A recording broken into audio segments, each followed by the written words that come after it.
ashes, the spirits light up the night. Now, we're live from the Untold Radio Network. It's Untold Radio AM with Monster Quest producer, host Doug Hajicek, and co-host Jeff Perella Jr. Untold Radio AM is going live right now.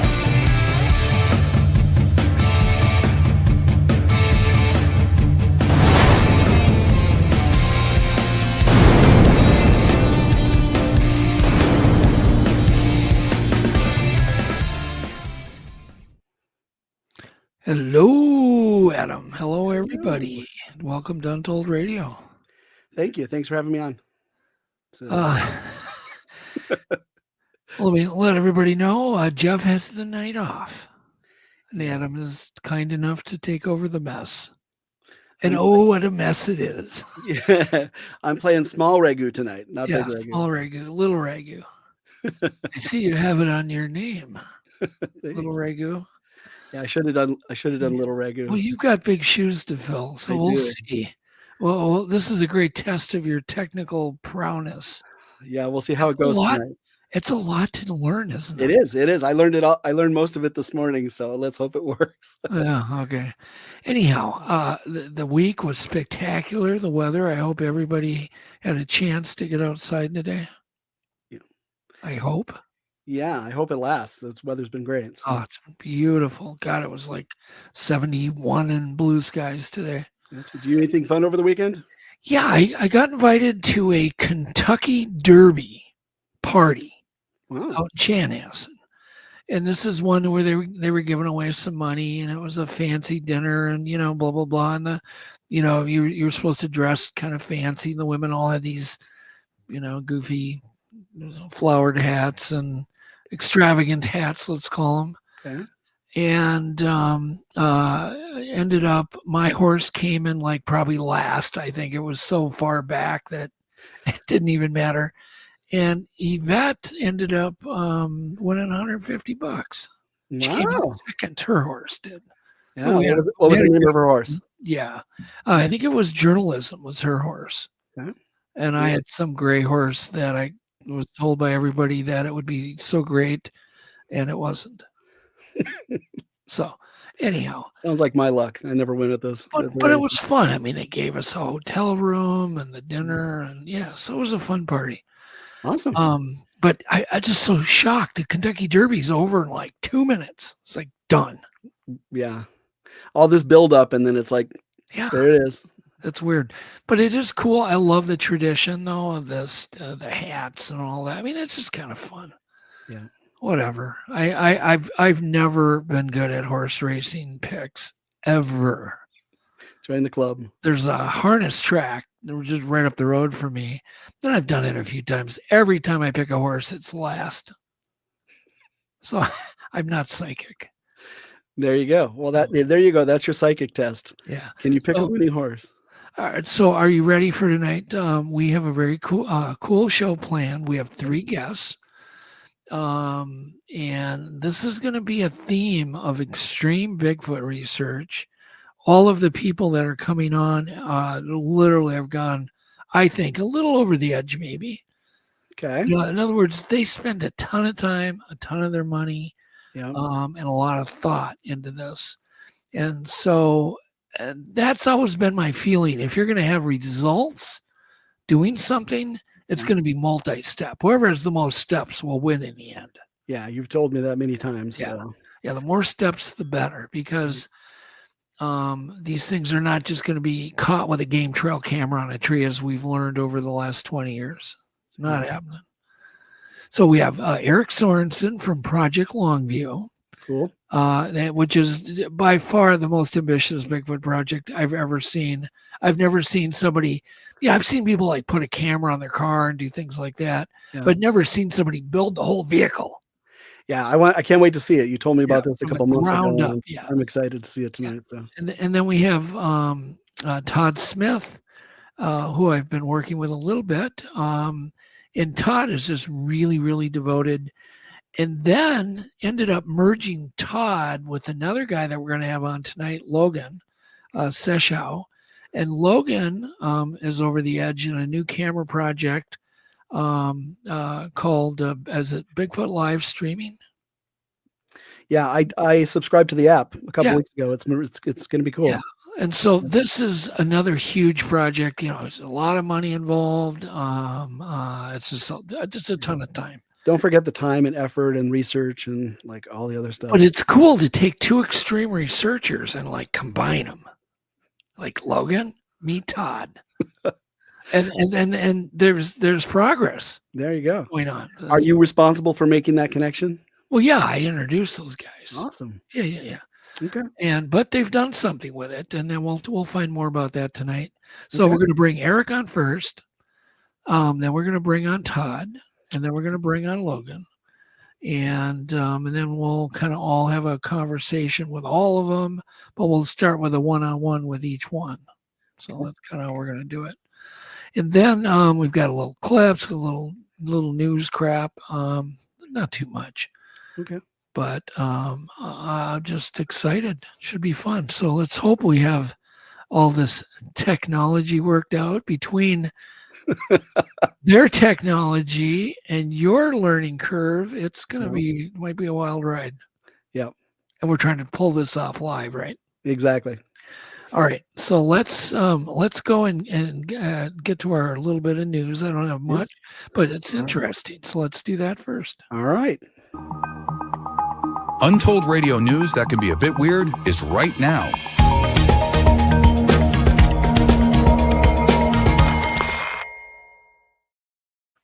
All right. First thing, the article says it's invasive, it's toxic, and could be in your yard this spring. So that's what sounds kind of scary, right? Right. And I looked at the thing, and I'm aware of these things, but they are. I forget how ugly they are. Throw one of these things up. This is the new hammerhead worm that's invading all over the U.S. Wow.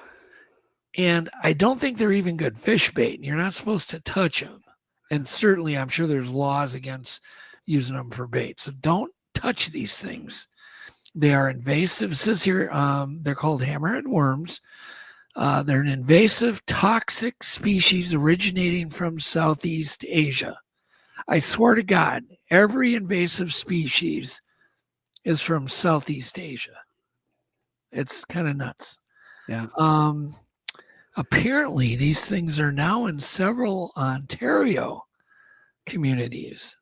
So they're finding these all over and surrounding areas. And they also call them shovelhead worms.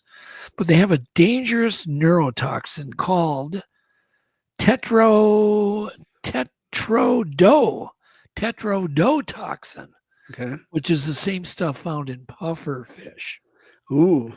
Yeah, we all know how bad that is, right? Yeah. It can cause skin eye irritation in humans, can harm your pets if ingested. Apparently, there's no humans yet that have been documented becoming ill from handling the worms, but I'm sure that's coming. These should be avoided if accidentally handled. Wash your hands immediately. So obviously easy to identify. It's like the ugliest alien looking thing ever. Yeah, that's what I was going to say. Pretty alien looking. Yeah. Yeah. It says, in addition to carrying a toxin, hammerhead worms have a parlor trick. If you cut them in half, they can spread into multiple new worms. Wow. So there you go. Leave them alone. Yep. I think you're supposed to report them, though. So maybe call your local DNR if you find them in your yard. And then some sad news. At least one person is dead in a possible Florida bear attack. And it is sad when I hear about bear attacks, black bears, because we really need to live with black bears. I mean, they're everywhere. They're coming into our suburbs now. And you don't want an overreaction of fear because we're going to end up wiping them out and end up, killing everyone. Because in most cases, you can live very peacefully with black bears. Just got to keep your bird feeders inside. Garbage, and those kinds of things got to be taken very seriously. But it says one person has been found dead in a possible bear attack, authorities said. Officers were on the scene and investigating an active crime as an active crime scene. Apparently, this happened near Marco Island, which is really far south, and we were down by the Everglades. Yeah. I've been to that area, and it's just Everglades. When you think of Florida, you don't really think of wildlife, but I was just down there visiting my dad, and my Uber driver had totaled their car hitting a deer because they have deer and lots of wildlife down there as well. So, Yeah, we always think of what starfish, yeah. conch shells. We don't think of black And bears, beaches and sun, lions, palm trees. and deer. Yeah, deer. I don't think I've ever seen a deer in Florida. A lot of gators. I've never seen one. No, that's Yeah. interesting. She said she hadn't even got her first oil change yet. Ah, I know. so let me read a little bit more of this because it says, if confirmed, the May 5th attack of a Collier County County would be the second bear mauling in Florida this year. So that's concerning. That is. And they have not yet confirmed that the bear was involved in the attack yet. I mean, it's still, they're investigating. Apparently, Florida involving the presence of dogs. Okay, so all of them have involved dogs. So people walking their dogs or whatever. Yeah. And I kind of get that a little bit. The bears get irritated. They get their hackles up around dogs. It says the data states the last black bear attack in Collier County happened January 9th, 2018. In that case, a black bear attacked a man in North Naples' backyard. The man was taking his dog outside when one of the 3 bears struck his face, leaving an 8-inch scar and other marks. And then, of course, I like to add that bear attacks are still very, very rare nationwide, worldwide. Despite all the recent bear attacks in Southwest Florida, bear attacks are relatively rare. The chance of being attacked by a black bear, Adam, 1 in 2.1 million. Better chance of winning the local lottery, I guess, huh? Exactly. According to a 2024 statistics compiled by the World Animal Foundation, there are an average of about 40 black bear attacks worldwide, or bear attacks worldwide. Just 40? 40, yeah. Wow. And So- the U.S., there are fewer than 1 death per year, according to the North American Bear Center, and that's, of course, the bear center that I work with. Okay. Most attacks by bears, black bears in particular, are usually defensive reactions if a person is too close. So stay far away. There you go. Good advice. It's not always so easy, is it, Adam? I think you've had a bear climb over you at one point, right? Yes. Oh God, yeah. It's not so easy. it's Well, scary. it was funny when we were up at Snow. We had a lot of run-in with bears. Yep. They're there, but that one was pretty harmless. Yeah. Well, All right, next, scientists develop a very revolutionary new material that could transform how we grow food. Apparently, this lets good light in and keeps the bad light out, meaning the heat is left out of the greenhouse.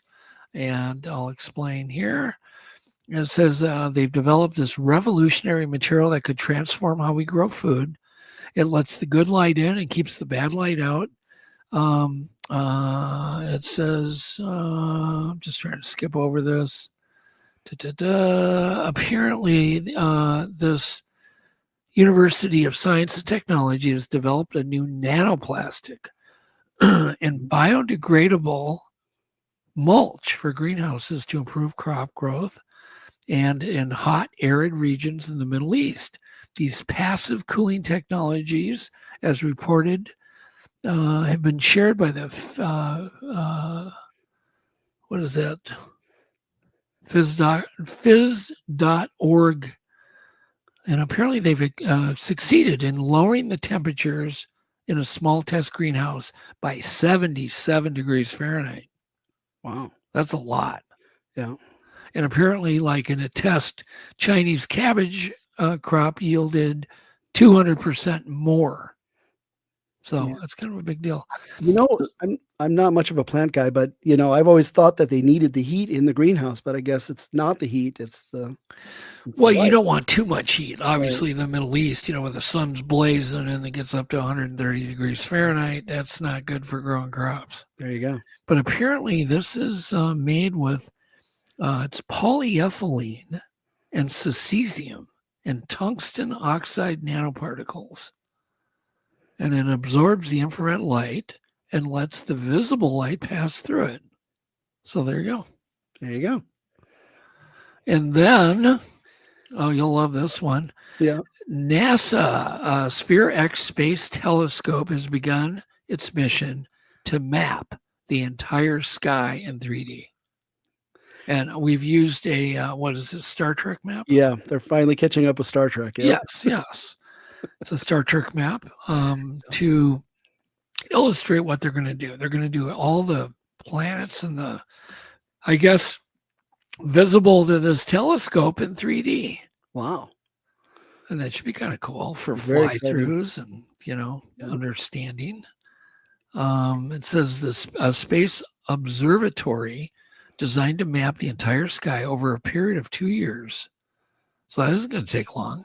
Okay. To further our understanding of the early universe. Why do we care what the early universe is? I don't know.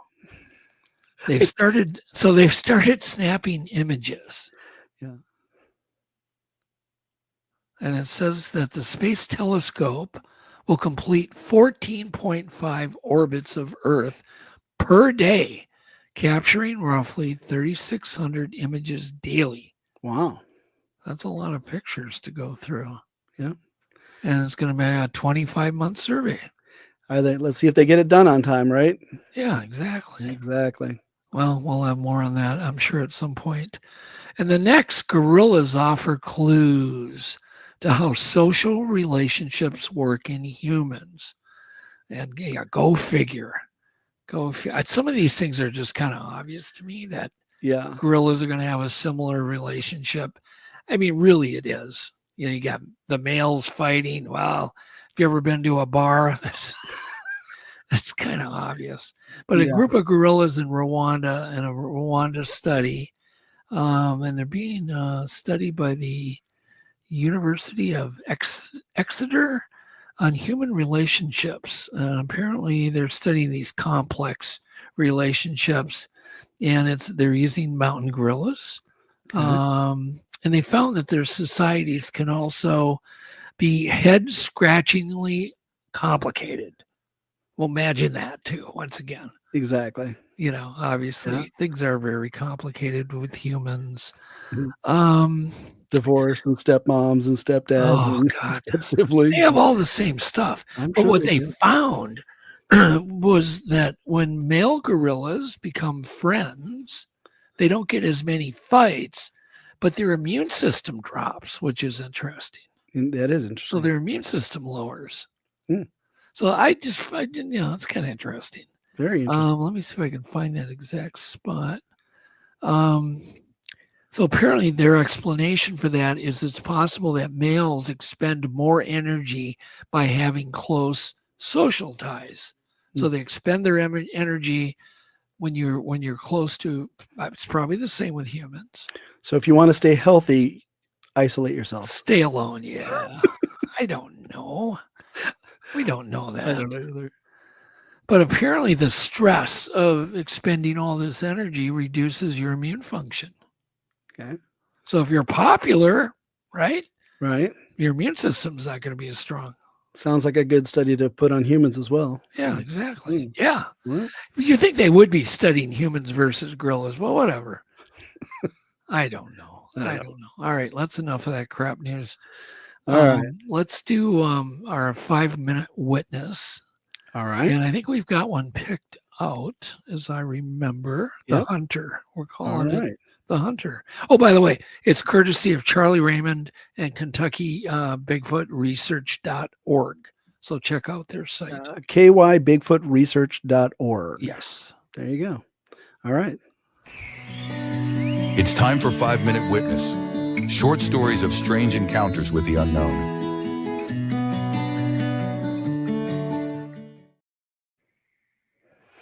All right. Play away. Area, general area where I've hunted, my whole life, me and my dad. But I was by myself that day, and the way the mountain is, if anybody knows about mountains, they've got benches. Well, I'm up on the 5th bench, and there's the ridge of the mountains on up above me, and I get up there that morning, probably an hour or so before daylight, set my stand. Actually, my stand was done there. I got up in it, sat there till about 10:30. Nothing happened. Well, actually, I seen a coyote. And if anybody's ever seen a coyote in the woods, they never stop. They're constantly running. And I thought, well, I finally got to see one. I've killed some since then. But I sat there and get down and ate lunch. And my dad and him was telling me about this. They called it a gap, but it wasn't a gap. I believe it may have been an old Indian trail. But anyway, it kind of parallels. And this thing, it's 2 feet wide and just wore slick. It looks like half of a bow. I go to the top of the mountain. I took my tree stand with me. When I got up there, I'd found all kinds of deer sign. And so I set my stand up. This was probably around 12:30, 1 o'clock. And we always bow hunt in the later part of the year, so you kind of got the woods to yourself. And so I get up in the tree. I'm up there for probably about an hour and a half, and I get bored. And I get my binoculars, and I'm looking around. The ridge runs from left to right. And I see a finger ridge about 10 o'clock run off. It's probably about, I'm going to say 80 to 100 yards long. So I see all these horn trees through my binoculars. I get down. I've got my grunt call around my neck. I've got my rattling horns around my wrist. And I've got my bow. I make my way down through there, and I'm seeing all kinds of horn trees, but no pawed places. So I hit my grunt call and my deer antlers together, like trying to pretend 2 bucks are fighting. And I hear something to my right about 100 yards away over to the right where the ridge comes around. And I'm thinking, oh, wow, this is a buck. I'm getting a response. So I hit my grunt call again. And when I hit my horns, as soon as they touched the second time, this thing tore off the hill. Only way I can describe it is either if somebody drove a pickup down off of a mountain or an elephant running through the woods. It come down off this ridge probably about 100 yards and then come up a third of the way on the hill. And where I was hunting at that time of year, it still had leaves. And if anybody knows in the woods, got a lot of young white oak and beech with the yellow leaves. I couldn't see nothing. So here I am. I've got my release on my bow. My antlers are hanging on my arm. And I'm looking 12 o'clock straight over the hill. And it's probably, I'm going to say maybe a minute or 2 at the most. And I can see this finger ridge running off about the 10 o'clock position. And there's a beech tree probably 36 to 40 inches. I mean, this thing's massive. Well, I'm looking at 12 o'clock, and then all of a sudden, this thing comes out from behind the tree.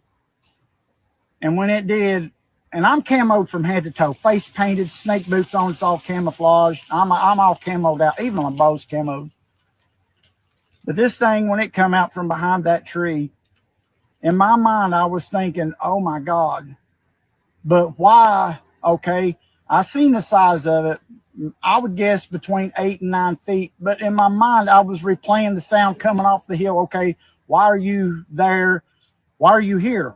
What's there? I mean, you should be there. I should see something like that come from where I heard it run off the hill. So we're at this time, I mean, my mind's racing. I'm looking at this thing's eyes, and it's looking at me like it's puzzled, and it's leaning its head. It'll go like that, and it's leaning back and forth, but it's got its left hand or its right hand on the beech tree. And I can see it. Its skin's a dark, weathered gray looking, and then the fingers, the cuticle parts, they're not pink like a human. They were black, a real dark gray. And I'm looking at this thing, and in my mind, I'm getting scared. I'm thinking, God, this is demonic. It's the devil. I don't know what I'm looking at, but I keep thinking, well, why ain't you there where I heard it run off and come up the hill? So as I'm standing there, I mean, my knees are like now, my knees was shaking so bad then I thought I was going to fall. And this thing's got his right hand on the tree and is looking at me, and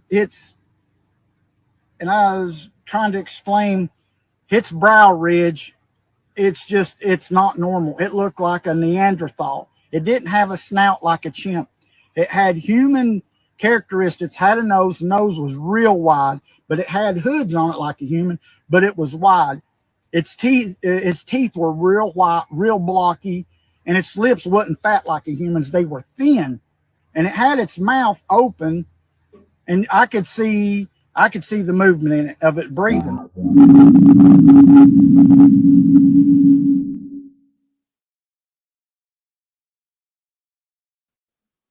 There we go. I don't know where Adam is. There you are. I'm right here.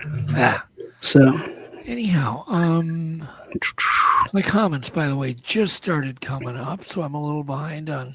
Oh yeah, me too. Some of the amazing comments, but we've got a good crowd in our chat. Thanks, guys, for showing up.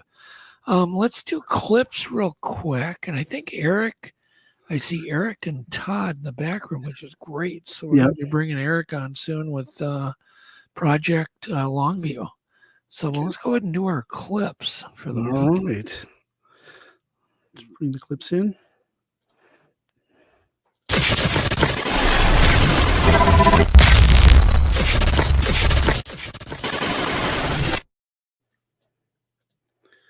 All right. Clip 1. And you can imagine, okay, horns are always terrible, right? Right. And they're just terrible. They don't work, especially on motorcycles. They're beep beep.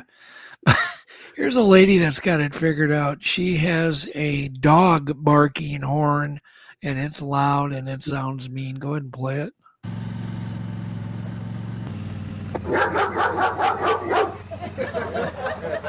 The reaction from people was pretty good.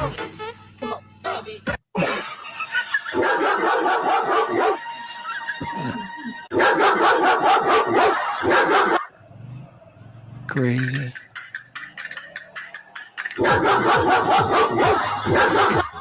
So you think maybe these videos fake now? I think some of it's staged. It's pretty funny though. Anyhow, it's a good idea. All right, fun to see people's reactions to that. It's a fantasy horn. There you go. I'll have to talk to Eric. Maybe he can build one. All right, clip 2. The sound is good. This is really interesting. There's apparently a false entrance and an amazing area, and it's part of the Steep Point Tour in Australia. Okay. And this kind of shows you the power of the ocean. The ocean's quite a ways below the ground, but there's a big hole. Go ahead and play that. All right, let me get it brought up here for a second. Yeah, the sound is good and important. Apparently, this is in the most westerly point in Western Australia. I wouldn't want to fall in it. Let's put it that way. Right.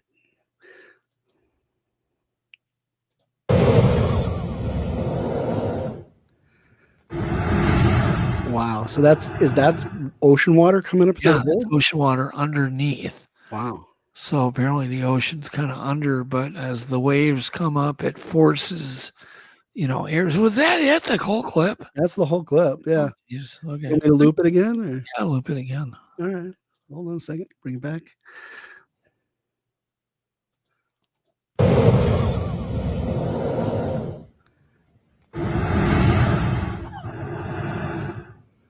It'd be fun to see in real life. Yeah. That's kind of interesting. All right, clip 3. The sound is good. I don't want to play the whole thing, but this is a NASA medical officer who's now recently just came forward. Mm-hmm. Apparently, he was in a top secret setting, and there was some video on a laptop that he witnessed. Of course, we all suspect NASA. If anybody knows about UFOs, it's going to be NASA, right? Right.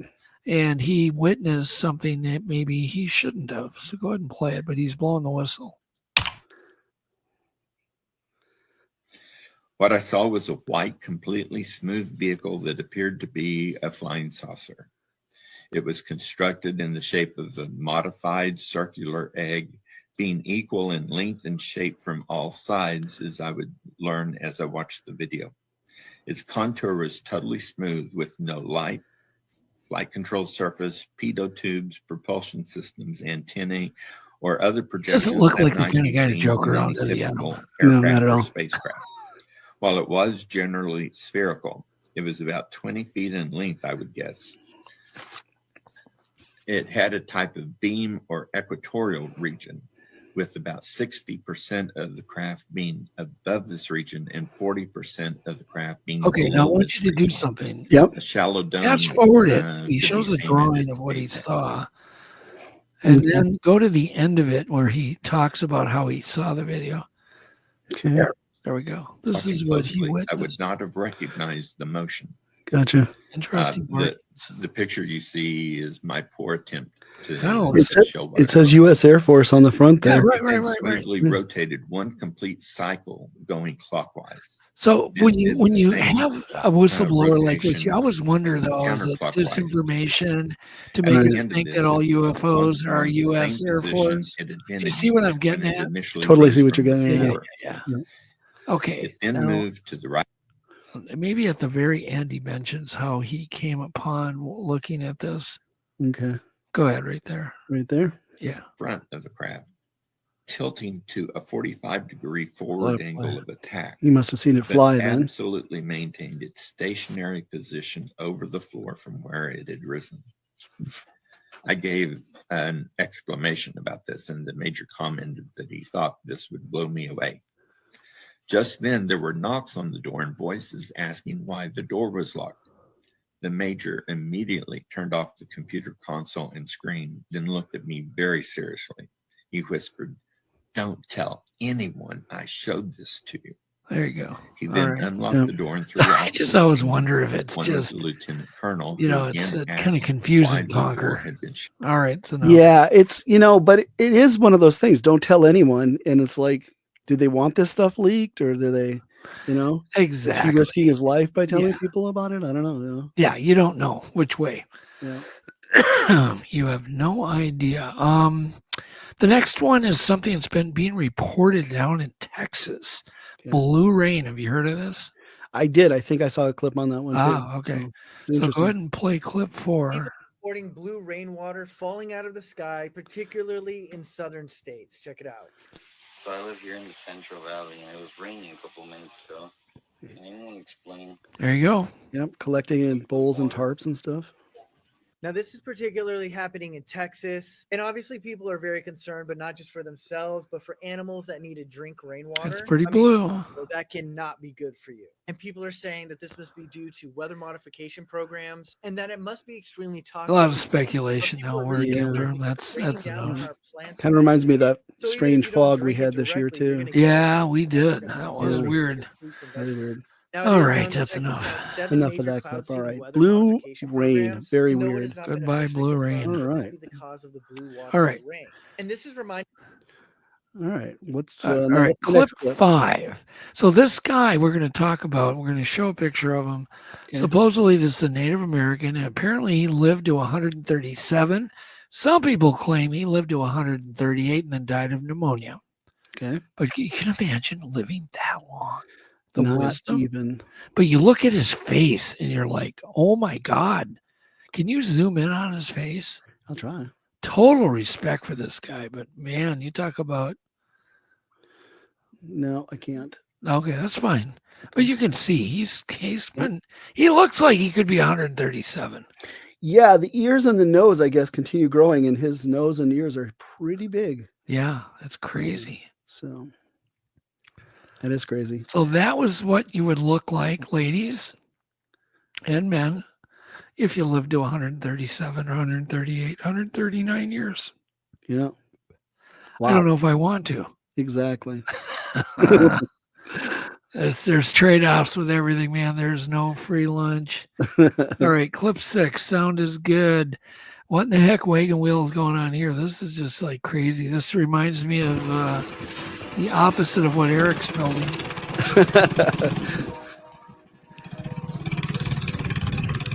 Somebody had a little extra time on their hands, I guess. Yeah. Where does this come from? I just like think, it, though. I keep thinking I've seen it all. I'd ride that at Burning Man. That's that, Yeah, I'd there ride you that go. road. So, I don't know if I'd want to go out there, but then part of me kind of wants to just look around one day and get the hell out of there. Exactly. I don't think I could take that much sand and salt in one day. And then being stranded out there. And Oh, and the mud and the muck and the. Yeah. All right, clip 7, no sound. All right. This is a really interesting illusion, and I did try it. So if you're watching the show on your phone, you can do it. Just shake your phone. So you'll see these people. It's quite a lot of activity, but when you shake your phone, they all stop. It just freezes. Okay. I mean, it looks as good as when you paused it. Wow. I'll have to try that. Yeah, it's really interesting. Okay. How the brain, just that little bit of motion, you have to shake it much, and they stop. They just freeze. Run it one more time for the people to shake their phones. Yep, there you go. There you go. Shake it. Shake it like a Polaroid picture. Yeah. There you All right, All clip right. 8. Sound is good. These are baby fish. Their eyes are amazing. And they're called flipper peepers. And they kind of look like little squid, but they're actually like minnows. They're adorable. Yeah. They look smart. Looks like something out of a Disney movie. So Yeah. Well, there's a lot of cool fish in the ocean that are born with huge eyes, but it was just some beautiful lighting that they had. These are down deep, very deep sea fish. gotcha. All right, clip 9. Apparently cats like billiards. Somebody gathered a whole bunch of cats playing billiards in their own way, and All right. apparently it's a thing. Go ahead and play it. And I get it. Cats like to chase the ball, but they seem to understand where the balls go, and they help put it in the pocket often.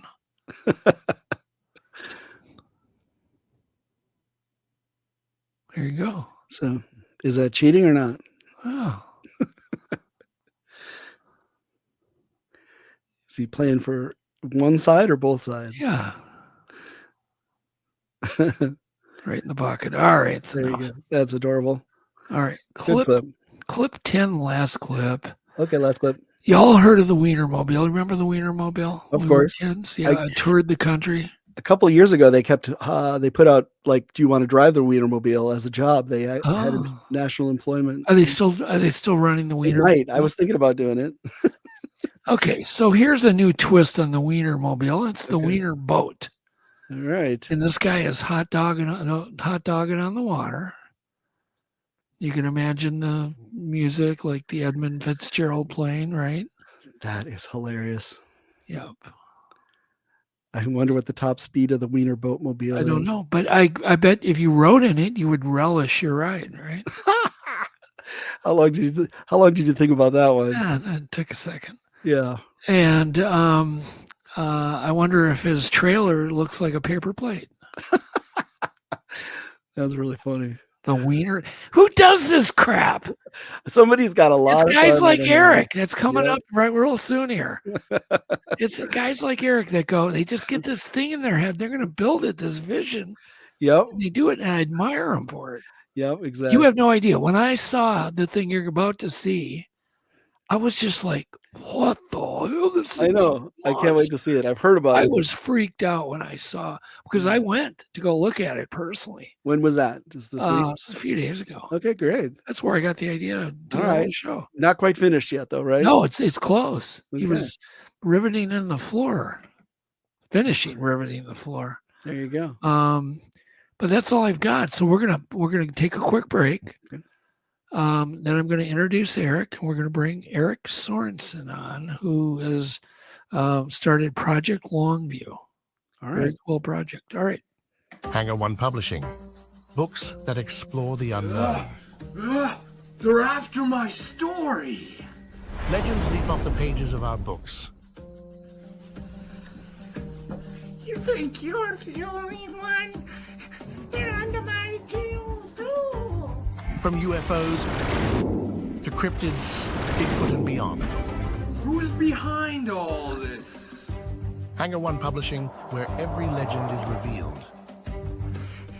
It's Hangar One Publishing. They're unraveling all of our mysteries. Dive in, real videos, sights and sounds with our immersive book technology. I guess our secrets are out now. But in the best possible way. From Bigfoot tracks to galactic trails, we cover it all. We should get out of here before it's too late. You're right, let's plan. Escaping reality? Dive into ours. Hangar One Publishing, revealing the universe's best-kept secrets, one book at a time.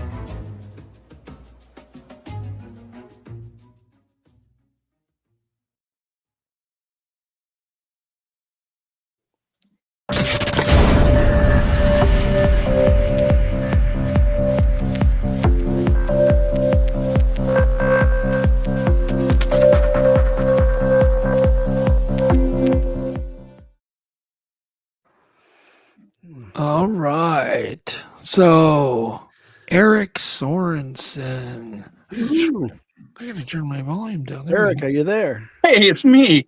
Woohoo! All right, let me introduce you a little bit, Eric. Give him a little background. Eric Sorenson is our first of 3 extreme Bigfoot researchers in our lineup tonight. And he has almost completed a massive, and it doesn't do it. You can see it in the background there. It doesn't do it justice. I tried to take pictures and I'm like, no, you don't understand. This thing is massive. The taillight like is over my head. Okay, so this is a massive vehicle that he has created, built from scratch, with literally endless hours of labor, unlimited creativity, and devotion to building this huge Bigfoot research vehicle. And it's definitely of the likes I've never seen or heard of. Eric is a mad genius for sure. I went and visited the vehicle, as I mentioned, for the first time the other night, and I was shocked by what I saw. I really was. But one, the workmanship is amazing. But the sheer weight of it, and the fact it takes up his entire garage, and that he built this in that garage. He's got a double car garage, right? And this thing takes up most of it. So, Eric. Yes. When did you start building this thing? Good evening, guys. About 5 years ago. 5 years ago. Yeah, a friend of mine. I've always wanted to make like a military RV, and a friend of mine literally texted me a picture of it's called a KMW Fennec. It's a German reconnaissance vehicle. He said, "Hey, you should build this." I'm like, "Okay," and that was it. It began that day. Wow. Oh my God. Okay, so 5 years ago, and how much time do you think you have left to finish it? If left alone, maybe a month and a half. Month and a half. Okay. Get it, running and working as bare minimum to go camping and looking at things far away. So yeah. Okay. So well, this thing, first off, once again, I cannot describe how huge it is. You're never going to understand how huge it is until you see it in person. Yep. But the doors are what, 3, 4, 5 inches thick on this thing? 2.5. 2.5. Okay. Wow. The whole thing is made of aluminum. Is that correct? It's a steel frame and covered in anywhere from 1/8 to 3/8 inch aluminum, depending where. It's being a fabricator and a sign builder for 30 plus years. I learned how to build things that withstood, wind and rattling, and would stay together and last a while. Yeah. Well, it was reminiscent. When I looked at it, it reminded me of one of these tornado storm chasing vehicles. I mean, that's what it kind of reminds me of. Yeah, I don't think it would stay put in a tornado. No, it looks like it would to me, but it does look like it would be. Yeah. Too much clearance under it for wind to come along and go, see ya. Yeah. What will the weight be on the vehicle about when it's probably close to 6,000 pounds. okay? So that's It's like as heavy as a 1-ton truck, which is kind of what it is. 6,000 pounds is 3 tons. Yeah. It's pretty big. Wow. Okay, but where it gets complicated is he's gotten a hold of a bunch of really amazing thermal cameras. Ooh. And these things will, as I remember, will rise. You push a button basically and they'll do what? My creativity only started after I saw the original vehicle that I patterned this after.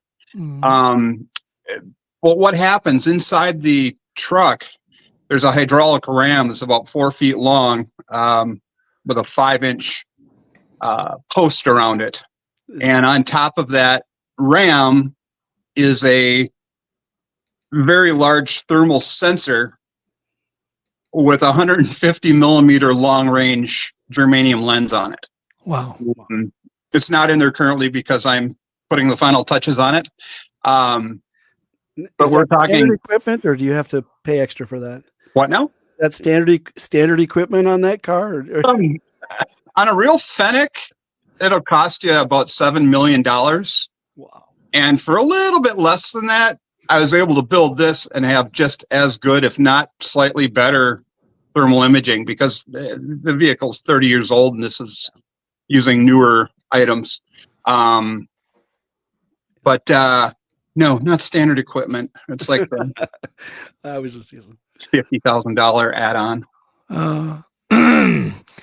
Yeah, I know it's absolutely amazing, and somebody had mentioned, I love it. It was Tennessee, Kentucky Bigfoot said you should put USSF on it, United States Sasquatch Force. Nice. That's a brilliant idea. I love it. It'll have to be an olive drab or black. So Eric, And it's so pretty. Sorry, it's so big we can't even see it behind you. No, it's huge. It's big. You can't. Yeah. I did send you some pictures, obviously, and probably show a couple of those later. But it looks big when you're standing next to it, but in reality, it's 16 feet long and 8 feet wide, and it's really no bigger than a 4-door Silverado. Yeah. Okay, you can just be quiet now, Eric, because he spent like I was just I was leaving. I was still gasping at the size of this thing, and he was sitting there going, "Oh no, it's not that big," and he's pulling out tape measure, showing me against my G. I'm like, "Come on, Eric, give me a break. That thing's massive." It's massive. But he keeps trying to talk everybody that sees it, tell them it's small, and I'm like, "No, Eric, it's not small. It's massive." I love Truth Seeker. He goes, "What was he thinking exactly?" Exactly. But okay, but on the practical end of it, for research, what's cool about this thing, soundproof. When you're done, you'll be able to go into it, go somewhere with 3-4 guys, and stay there for 3 days, maybe longer, and never have to get out. Correct. And that's the purpose of it. Wow. So you can just park it, and it's soundproof to the point where you're not going to be spooking anything, and you're safe in there in case you get an aggressive Bigfoot. I just told people that it's bear proof, and some other people will know what I mean, but it's bear proof fully. How thick is the glass? Final thickness will be 1.25 inches. Okay. Just because I can, and I have good friends that own plastic companies that give me a deal on such things. A lot of found objects were put into this. I mean, I couldn't find, new sheet metal for the skin, but I love using found objects wherever I can, repurposing for whatever. Do you want to show people pictures of the whole thing? Yeah, go ahead and throw the driveway picture up. And he's farther along on it since much farther. All right. But he one day decided to roll it out of his driveway. God knows how he did that, but whatever. All right. That's what we're looking at. Yeah. So that's it, unfinished. Okay. But it's getting there. And I told him, I said, I have a feeling that they're going to be, as soon as you get out the door, they're going to stop you. Oh, yeah. Oh, yeah. And this is not diesel, is it? It's going to be gas. No, it's got a 6-liter LS motor in it. Yeah. And actually, the motor sits in the middle of the vehicle. And drivetrain and motor is all behind the driver. And then on each side of the motor is a seat. And each seat has independent controls. Right now, both seats do. The other seat will have independent controls for the thermals, cameras, whatever else ends up getting put onto it. Yeah. it's not just for Bigfoot. It's my camper. I used to like fossil hunting and rock hunting, and I'd go out to South Dakota, North Dakota, and Wyoming. And it's just a good, easy place you park anywhere and you sleep in it. Yeah. Yep. Well, obviously, you can't go out and think every time you're going to have Bigfoot activity. No. And you should never necessarily go out with the intention. But what's so cool are these long-range thermal cameras that you're going to have. And I think there's still one more that you want to get, but it's another $5,000, correct? Yeah. Give or take. Give or take. A little more. But the idea, and the first time I saw somebody doing this long range was along I'm trying to think, Seattle River, and I was with Jeff Meldrum, and there was a gentleman or two guys with him that were all day glassing the sides of mountains with very powerful binoculars. Because if you're far away from something, it doesn't necessarily know you're there. And with the camouflage paint job that I know you're going to finish this off with, from a long range, I mean, it should be almost just blend in. That, and I also have an actual government issue radar scattering, basically a tarp for it, big leafy looking tarp that fits right over it, and everything will come out of it. So you wouldn't see it on the side of the road from 50 feet. So somebody mentioned and asked, does it have a bathroom, beds in it? And the answer is yes. The answer is yes. It's kind of redneck, but it is a place to go. Yeah. That's obviously not the highest amenity on the list, but it is in there mostly to satisfy making an RV in Minnesota. Yeah. Somebody had asked on there the mileage. I figured it out about 8 or 9 miles per gallon. So perfect. Yes. That's crazy. People are in kind of awe. I was in so much awe when I saw it in person. I mean, Eric, you know how shocked I was. Yep. I just kept saying it over. I must have said it 100 times. Oh my God, this thing's just massive. And Eric's like, no, it's just little. It's just normal, he kept telling me. It's kind of like a TARDIS, though, from Doctor Who. It may look kind of big on the outside, but it's very big on the inside. Just because all the things I've put together, I try to engineer things to just make as much room as I can, and also to make it so I don't have to put anything on a hoist. Right. Everything that can be done on this vehicle can be done on the ground without a hoist. So you should see the engine in this thing. It's amazing. Like, it's in the middle of it, but it's got a doghouse for it.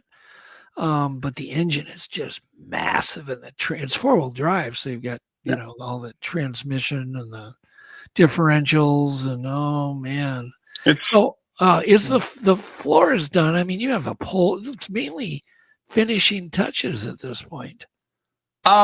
Basically electrical, and that includes getting the engine running. Yeah. But most everything that I need to do to the outside is done. Honestly, this is the only side that's painted, so it looks, cohesive. But mostly a wiring, and then some sort of nice looking interior, which I can do because I like that.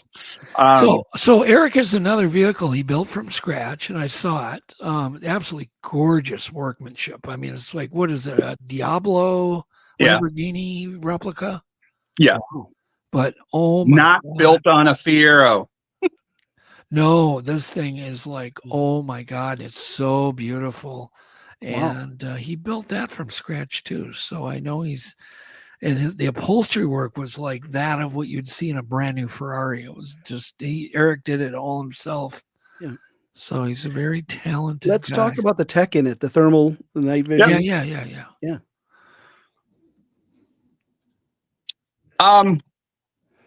A while ago, I brought up that I have the XH09 infrared cameras, the little ones.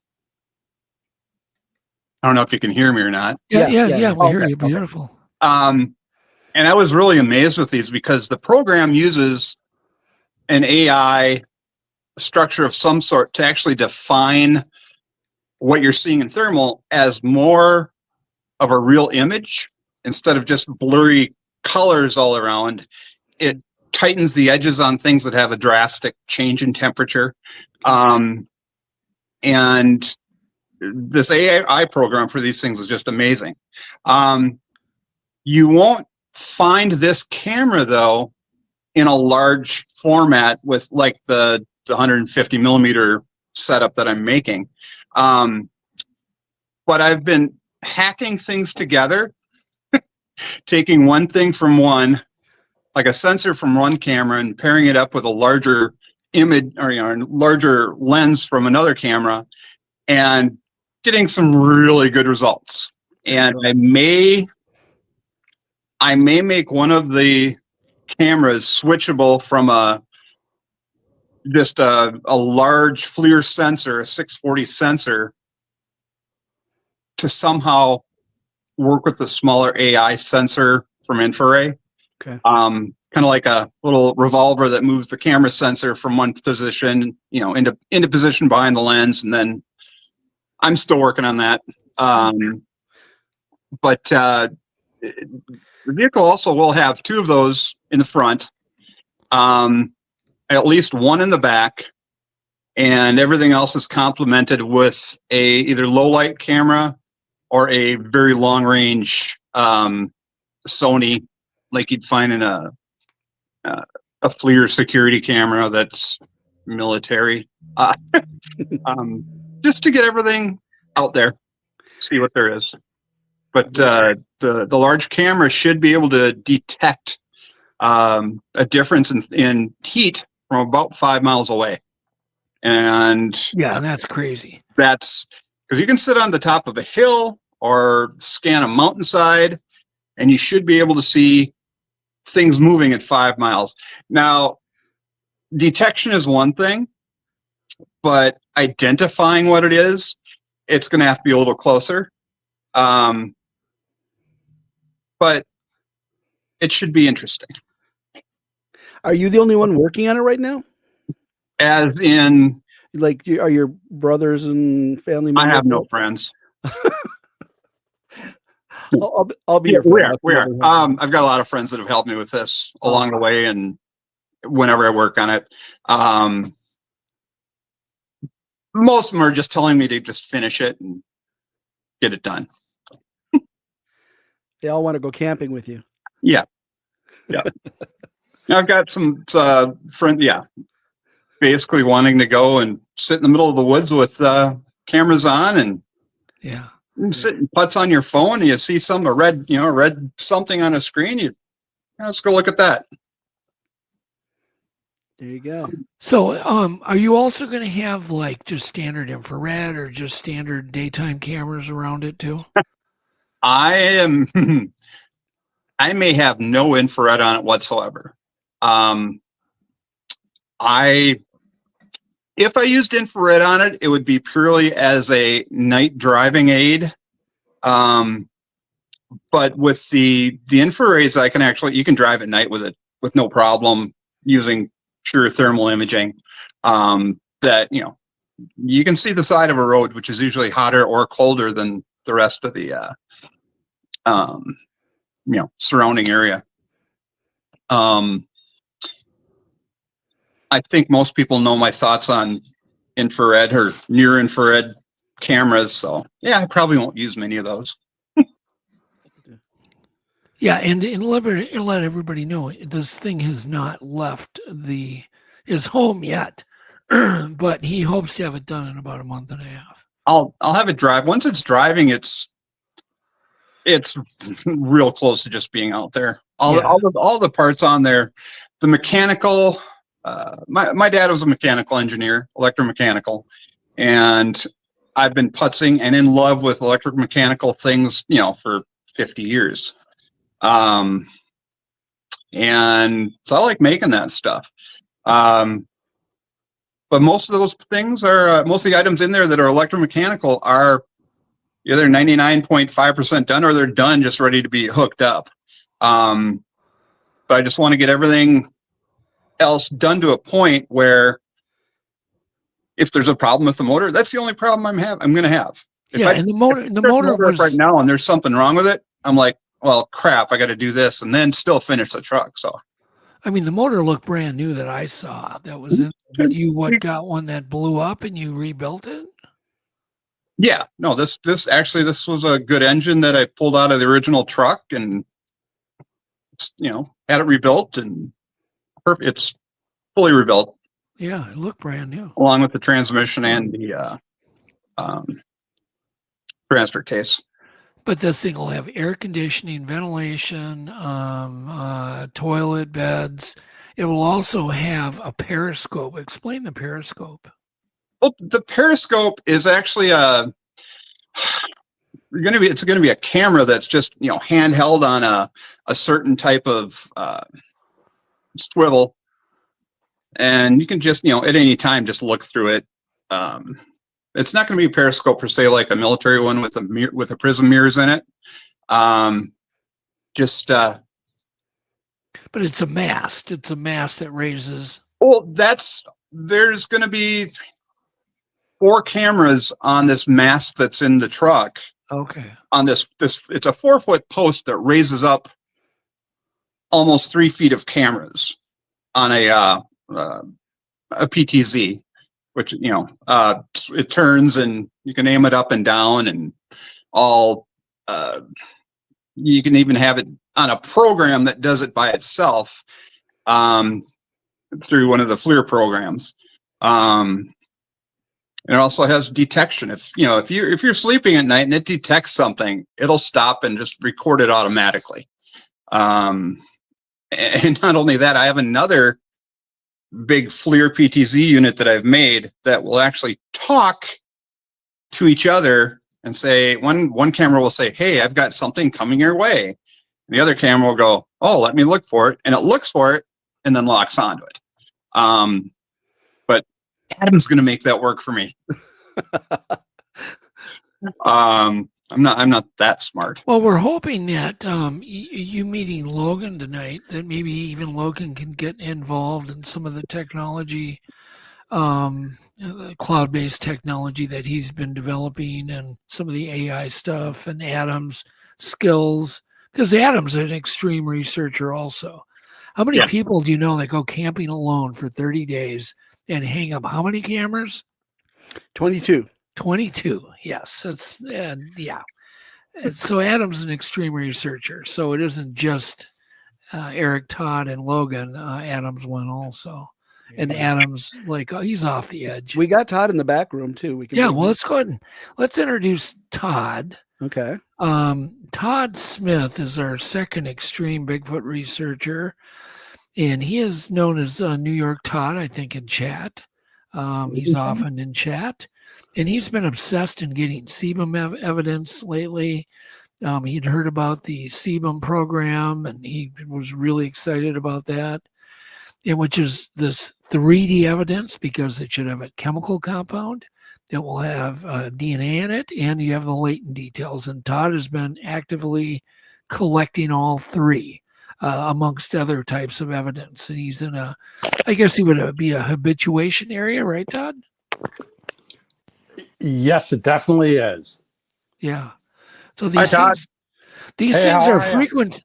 These things are frequently coming to this area. In fact, I believe there were some handprints left on one of the nights they were installing cameras. Is that correct? Yeah, we were. So this has been a long project. You hooked me up with Logan, and I've been studying this place a few years. What blows my mind is how they come up to this house, even when we're around.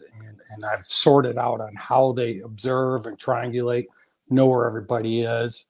So that night we're around the campfire, and all our vehicles are just you just turn around and you see the vehicles, and the homeowners, I refer to them as Grandma and Grandpa Bigfoot. So just for description and protect the innocent. And it's not that they're that old. It's just a real affection I have for them. And it's like going to my grandma and grandpa's house when I was like 10, you know, they're just great. So anyhow, she's got a heck of an eye. And she was a wildlife biologist. So, you know, she's got a bachelor degree in that. And they rehab bears. And grandma says, you know, hey, there's movement behind you. I just sat down, exhausted. And I was just hooking up the Seek thermal, and it's like, oh, she's like, Todd, come with me. Yes, ma'am. You know, and yeah, it blows my mind. I think Logan has seen enough to attest to this, and they came right up to this fella's really cool rig he has, a Mercedes 4-wheel drive Winnebago van for Bigfoot and traveling, and it came right up to the side of that. I mean, just right out of our view, and she saw the shadow of something moving and left a handprint right there. Yeah, I've been researching this place a few years now, and Doug and we got hooked up. I called you a few years ago regarding this hunting lease that I had, and the sightings, the activity, but finding that nest and documenting that nest, and then the juvenile sighting, and documenting this organized deer drive, and where I call the kill box, where they consistently cross, consistently, repeatedly gives me hair off the same barbs, and it'll be the same color creature, blonde, long hair on that exact barb next to that wild cherry tree. It's his or hers hunting spot. And hopefully, Doug, you've seen that, because I've supplied you an awful lot. Yeah. And that nest and everything. I'm glad it's finally got a home. But, well, I want to jump to the one thing that I think is it could be historical. And that is, they were coming up and touching an RV window quite a few times while you were in it, I guess. Yep. And they do this all the time. They have a pattern. It's a game for them, clearly. I document how many times. So since Logan and I were there last weekend, and prior to that, there hasn't been an evening that they don't slap either the back porch, mostly the front porch, and there's a wheelchair ramp. And I even have the spot. They're going underneath the stringer, and they come around under the bedroom windows, handprints. They're there so much that it makes no sense. It's like, don't these things have something else to do? Have they ever slapped the RV or shook it or done any things like that? Yep. I got some fantastic audio to share, and that's why I put the recorder out that bedroom window that I was sleeping in that night. This was March 2nd or 3rd, just recently, because we've experiencing these slaps. But that night, I was actually putting something to eat in the microwave in the kitchen. You could hear that meat backhand, like Italian sausages flopping against the window. It was hard on that glass without breaking it. And they hadn't done that behavior before. That was a little disturbing. And since then, they've done it 4 or 5 times now. And it's on Grandma's bedroom window. She has lupus, so she spends a lot of time in bed, but she's just got this particular view, and she's got one of those Craftmatic beds, wherever they call it. She just has this view that they move across. She has some interesting pictures. And there's another fellow there that's been running trail cams for several years. Nothing. And this house is surrounded and with cameras, and they know where that IR is or where the camera is, and they know how to get around it. They absolutely work together as a team. Again, I found those places where they stand, triangulate, and Logan and I will have some images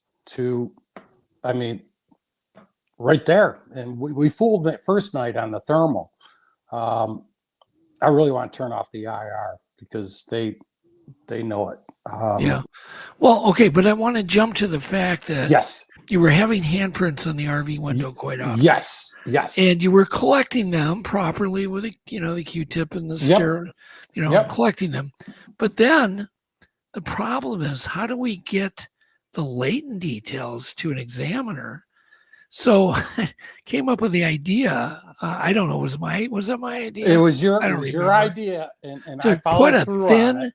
sheet of Lexan or a polycarbonate over the window, so it's just 32nd inch thick, and you put it up there so it matches the window exact. And when they touch the window and leave the sebum and the handprint, you can take the polycarbonate down. And I'm not sure we've figured out how to roll them up yet. I have, and I got lots to send you. Yeah, and then and so this will be in Ledge Meet Science. And so I think we have some photos of that. Do you want to see it? Yeah. Let's do. What I would like to do is kind of where it started and a step further, because they were very suspicious of that polycarbonate, as I suspected. So I put the Todd spin on it, being a goofball. Well, I just copied the handprints in a sense, spirit of what they're doing on the window, and drew it with a Sharpie in. It wasn't even an hour later. They're putting the handprints. So we're getting more than just the sebum, the DNA. Yeah. We're getting some kind of behavioral response to my cueing, which blows my mind. It should mean something to somebody. Right. And I do want to remind people, you cannot fake latent details. If they're human, we're going to know they're human. So you can't fake latent details. It's just no way. So if anybody thinks, it's just somebody, no, they're not. No. And I have, all the comparatives of that too, with the homeowner's hands and it's pretty easy with her with the lupus, and he's missing an end of a finger. The other one's reattached. It's not any of us, but Adam, if you want to go to that first email that. But also I want to mention that Eric, Todd, and when we get Logan in here, you guys can all talk amongst each other too. So. Yep, sounds good. So chime in anytime, Eric. I muted Eric, Mike. I'll bring him back in. All right, Eric's back in. All right. Do you want me to bring up that the stills then? So it would be one of the first emails I sent. It will say first handprints, and it's a YouTube link. The beginning. That's a fun video. I need the title though. Sorry. I think in the subject it would be first handprints YouTube, and it would be the first link within that email. Yeah, we just want to see some handprints. So okay, I'm going to bring up the stills. The videos, I don't have the emails. So yeah, you want to talk about what's going on here? Okay. Yep. Boy, that's too bad you don't have those, because the video's worth $1 million. I have them. You have to tell me the name of the video. So, because I don't have the emails pulled up. Okay. I would have to turn around and look them up too. I've got some here. I got some handprints. Is this the one? So that's where I've evolved to. Put the monkey powder on. Okay, we'll roll with that right there. Like that. Okay. So that's the bedroom window I sleep in, and they multiply do this, and that's like, that's 6.5 feet up. And what was neat was over the weekend they did the 2 handprints, and you can see that I dusted it because it's for photographing purposes and the UV black light. It's great. And then the next day they put another print in there, and then the next day they put another print in the middle of it. Okay. And that's just some stunning behavior if they're messing around with us. So, Gotcha. Jeff, this would be, if you're looking at the emails, I can't even see the time. I'll go to of another it. one and we'll just talk about it. Yeah, so it would be one of the first ones. So in other words, down on your list, it would, All right, we're talking about handprints still. So okay, yep, you can pause right there. Okay. No, I actually keep that rolling. So that was actually the first Genesis, but I didn't get this one back yet. So I made up a few of these because of what Doug said. And well, because of the handprints I was getting, I decided to do those markers. I stuck that out in the woods, and Doug, like you said, I attached the Velcro on it. And those were out there a little while, but you see something putting their fingers in it. And I did get a white hair right below it. And you can actually, when they touch these windows, just like our hair right there, that sebum oil is on theirs too. So many times there's that marking on the window, and I see that there. Who knows if it's exactly the same, but I collected it. And I had that hanging in the woods, and I actually still have probably 15 or so at my Allegheny County, New York site. I've just been so busy at the other one. And you can let that go for a second. Yeah, there's the hair. I'm collecting it. Yep. So the only hair I've gotten off this site has been white. Just haven't a lot of luck with hair at this location, but that's what the homeowners and other people are seeing is a white creature as well. And then this will pan to the left, and you'll see a little of my DNA collection of the weekend. If it's the right video, I think it is. Yep, I think it's going to pan in a second there. I got lifting Sasquatch handprints. I've got hot tub window. Okay. Which one do you want? Keep going. I'd rather see some variety. So yep. We don't get bogged down. Yeah, I'm trying not to get bogged down. All right, let's change it. Earlier than that. All right, Jeff. It would be before those videos you just mentioned. Why don't we do this, Todd? Just in the so we can speed things up. Why don't we have Adam put whatever he wants up, and then you can just explain it. That'd be better. I have a question. I trust you've been cleaning these windows every time after you've gotten a print on it, so you can get a clean print the next time, right? You try. This stuff is, it really doesn't clean off very well. Wow. And that's kind of where the polycarbonate comes into play. Okay. I've got the stills of the polycarbonate. Yeah, so now he just collects the polycarbonate. Yep. You have to clean the window. Yep. The stills will show some stuff, but the videos really show. Go ahead and tell us about these stills here. What do we got going on? So that just showing what I'm making up. So that's like a 20 by 24. That's a good one right there. So pause a second. So I drew a picture. That's the polycarbonate, what I'm showing, and how I put it on the window and how I'm peeling it off to not contaminate it. I'm only drawing on the one side, the back side. So this one was on the garage window where we have a camera, and they'd put a hot tub in there. They were going to put it back on the back porch, but for obvious reasons, they didn't. So they put it in the garage. Well, that created all this interest. And they were getting handprints on that window. I'd collected them, cleaned it. I made this up. And this, again, I'm making this because it's the face prints and stuff that it's leaving on there. Yeah. And, well, again, that was like an hour later. The three of us were on the front porch. In other words, they knew where we were. So not only, and there's a video of this because you're only a short one. You're only seeing part of it. But there is the hand.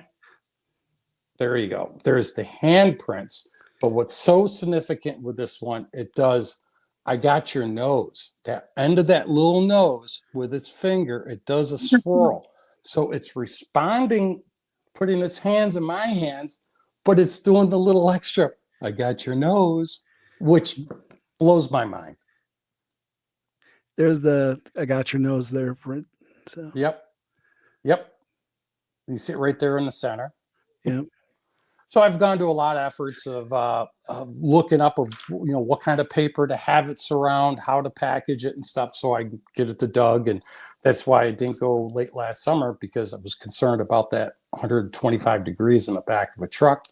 Okay, this is excellent. I'm being goofy here. I collected so many handprints, just kind of showing how I'm dusting them at this point. So I've already collected the sebum now at this point, and I've already lifted a bunch of prints of biochromatic, the lifting tape, but the stuff is tough to photograph. So if I get some dusting powder on it and hit it with a light, it stands out nice.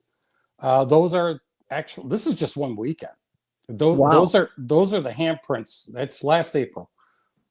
So those the actual lifting tape, forensic lifting tape, and And actually, what you're seeing right there is that's my physical evidence, bagged and tagged, and I highly recommend those swabs and doing it with that razor. You can enclose it, and put your provenance on it and everything. That was one of the videos I was looking for. Very good.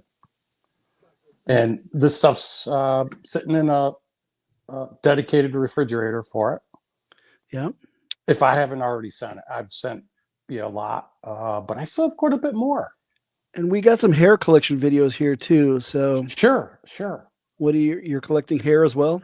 So the hair is from this other site. So this is last July. This is down in the kill box, and again, developing the system because I do it so frequently. So that tree I'm pointing at is that wild cherry tree that is those incredible long clumps of blonde hair off the same barbs because they get stuck on from the forest side. So for me to get them off, I have to unload the spring tension on it and thread them through backwards.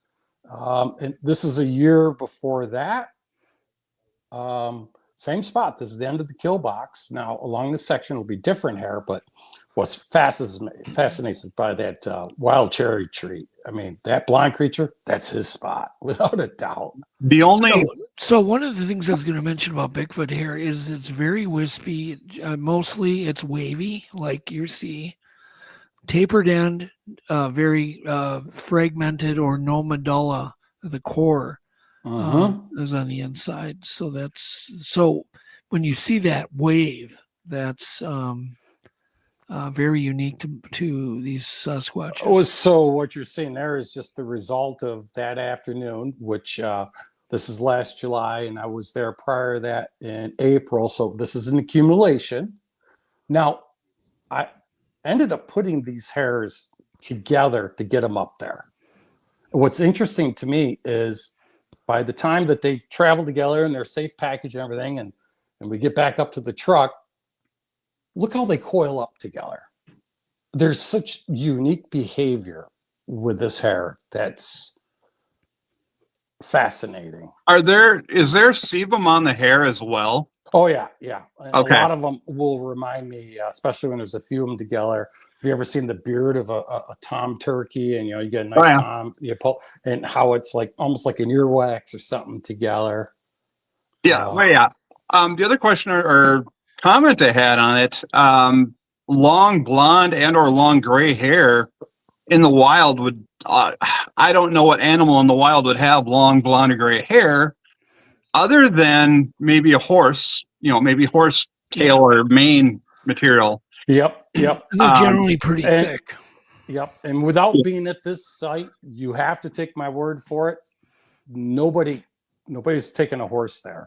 And it's only this one, maybe 100 yards, but particularly more of this 50-yard section of all the miles of fence on this farm where I get the hair repeatedly. And I've been collecting it there. Well, the encounter was 2014, but started collecting the hair there in 20. So it's five years, several times a year. It's just so repetitive. Have you ever thought of putting a couple non-IR cameras there? Because the passive IR trigger isn't, I don't believe it's seen by anything, but just a low light camera in the shade somewhere. It can be a long ways away. If somebody else wants to do it with me, I put so much time, effort, and money into it, and the cameras are more exercise and futility. Well, they've just installed a bunch of cameras out there. Yes. This is a different location. So this is Allegheny County, New York. Allegheny Forest, PA is the ones with the handprints, and Logan and I are working together at. This other location, there's no power. It's terribly remote. It's not impossible to get to. Certainly not convenient for walking down. And you just trust me. I got so much other stuff to do that's yielding results. So this is the place where I see the balls of light too. Where do you send the hair samples? Doug. Yeah, they'll be part of Legend Science. Yep. You got a lot of them. Yep. You roll up the polycarbonate then and send that to Doug as well? Well, he's getting it. He hasn't mailed them yet because we've been waiting for a way so we don't smear them. We don't want to smear them. Yep. And I've got an idea for you guys for that. Basically, putting a frame type deal around each piece and not squishing them together, but an outer frame or an outer thick something to keep them separated. Yeah. And then bundle them up like that. Done. It only weighs probably 50 pounds. Imagine the shipping bill because it's large too. I had that built last fall. But you know something? Don't have to send all of them. These things, these handprints are really durable.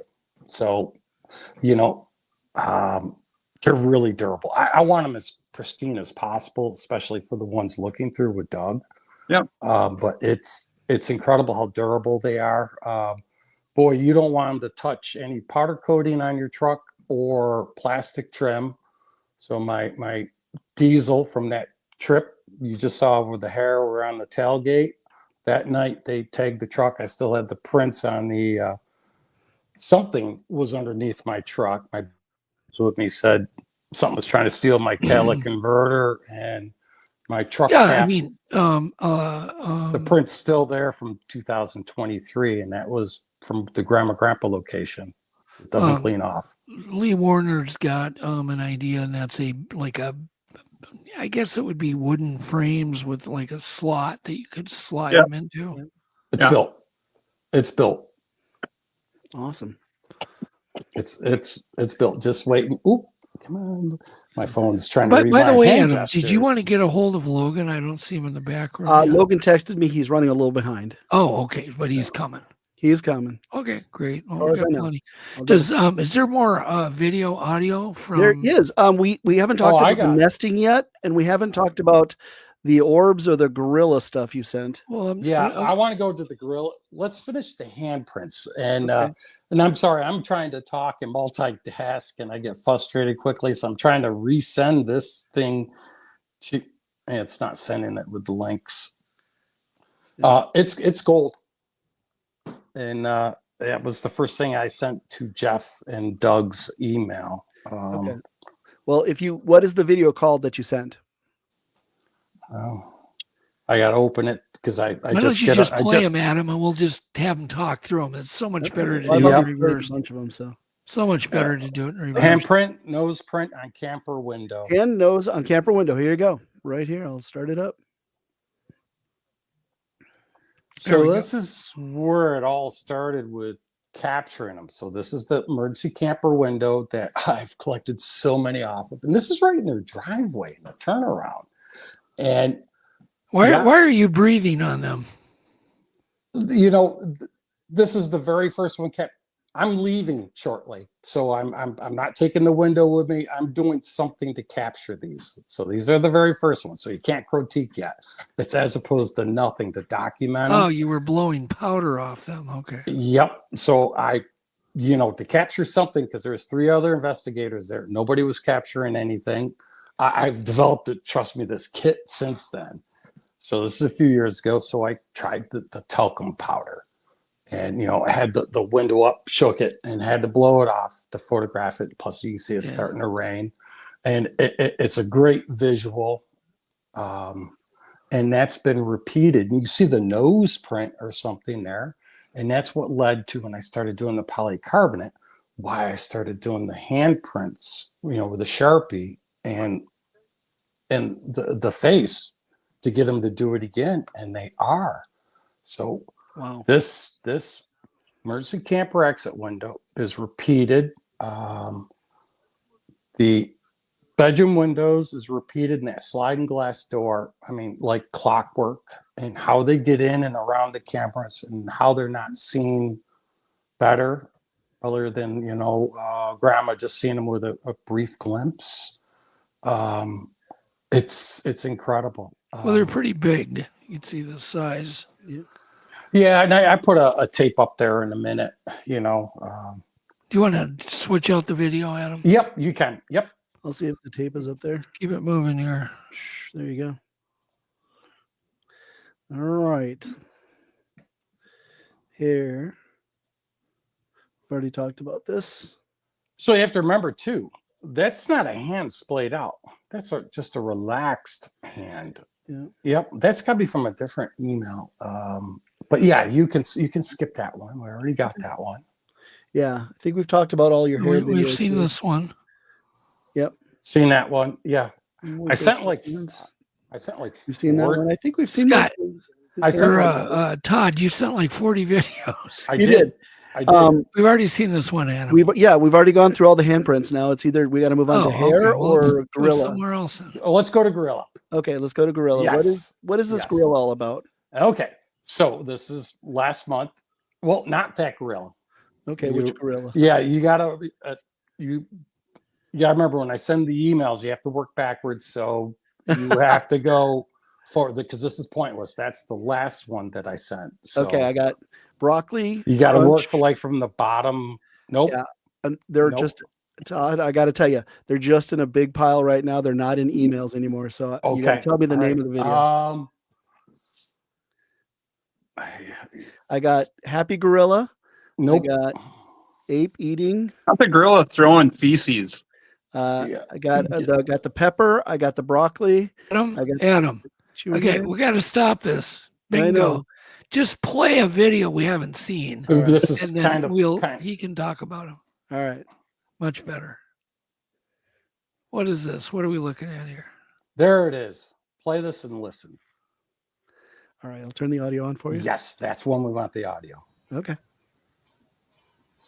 Turn it right up. Yeah, you can see the latent details there. That's a common thing on siding and screens too. And I'll tell you, when they touch the siding, that stuff will be there for the next 2 years. Am I right, Todd? Yes, you are. So what I'm trying to play is that handprint, and where I'm pointing is where I had the recorder, and where that heel of the handprint was, the recorder was right there. And this is the audio corresponding to this. So what I want you to hear is you can hear the creature approach. You can hear me with my CPAP machine. You can hear the creature on those rocks, that cobble.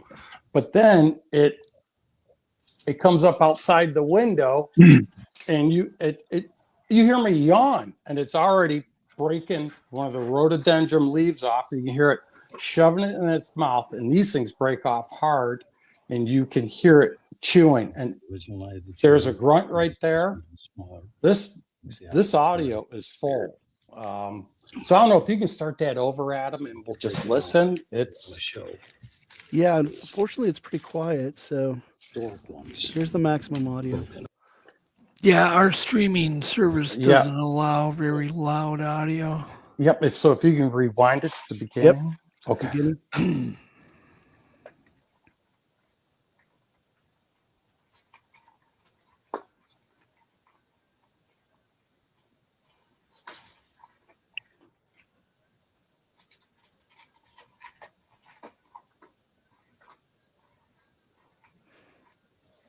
Are you hearing it, Todd?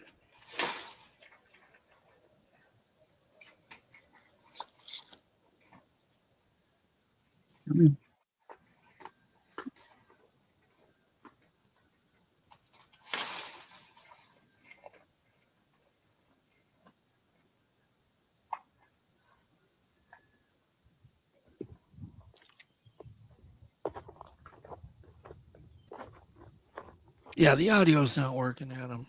It's so yeah. So what you're hearing is like that video, the cobble. You're hearing the thing approach. Now, mind you, I just set the recorder, and we were having house slaps on that side of the house, and that's when the window was slapped. So I put the recorder out there. I mean, I close the window, turn the light off. I get in bed, and I have a CPAP, and it comes right up immediately. Breaks this like it's sitting there eating popcorn, and it's this far from the recorder. So the point being is you're hearing that ape behavior and what it sounds like chewing. besides the grunts, the tree knocks, and all those other things. So now, Adam, if you could go to those comparisons I was doing with the gorillas eating, and if you're able to hear that audio, how much exactly it sounds like these. Yeah, we won't be able to, Todd. Okay. And Logan's in the background, I think. So should we try to add Logan in? Just a minute. This sounds like meat eating. Yeah. And it was the videos before this, gorillas. Okay. The better ones. All right. Let's.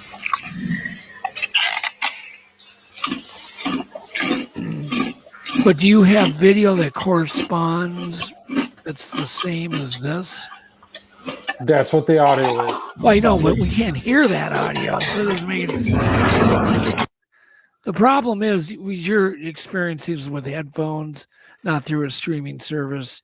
It's just you just cannot play low audio. I don't have any way to Adam would have to it more than that and turn it up more than that. No, I would love we realize help with that. Yeah, we'd have to get it like weeks ahead of time and then process it. But that is fun and compelling.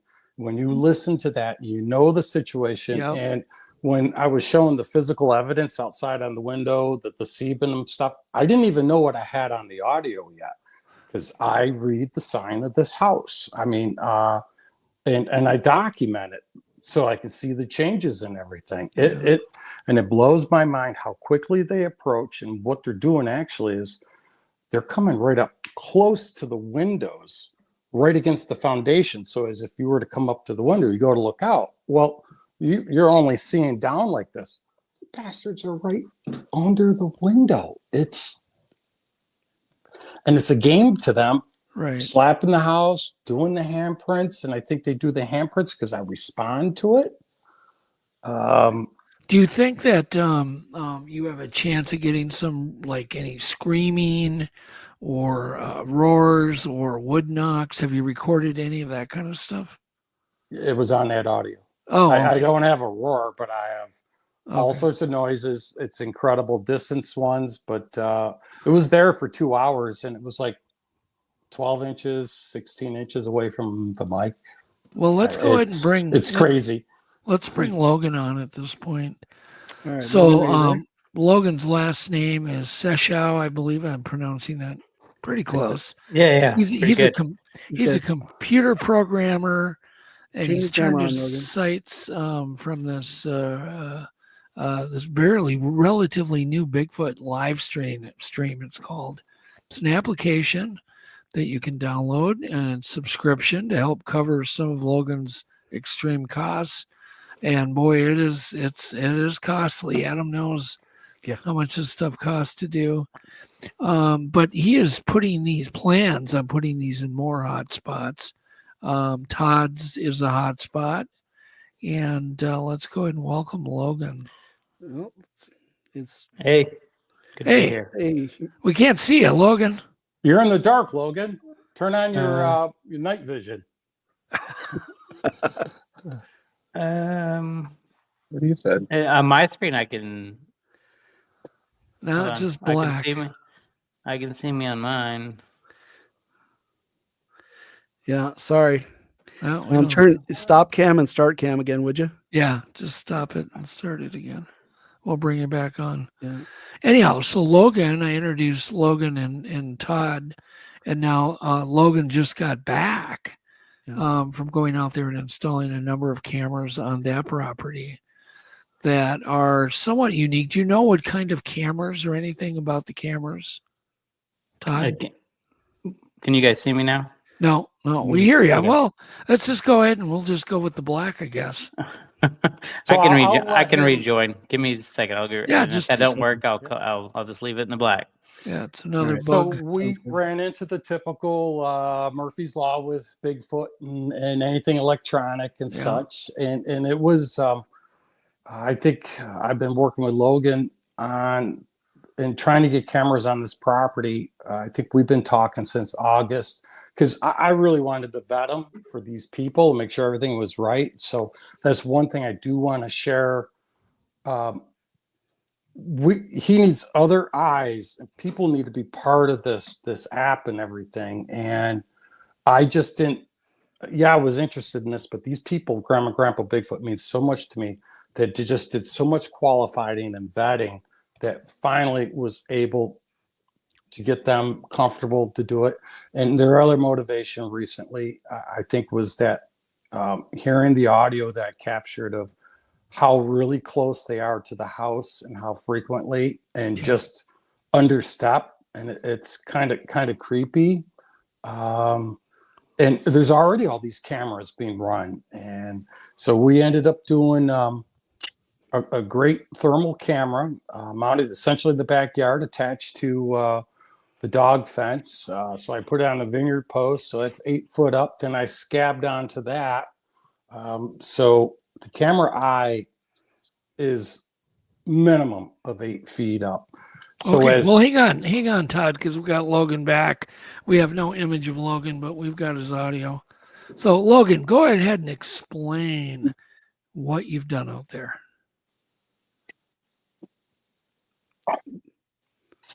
Oh, no, we don't even have his audio.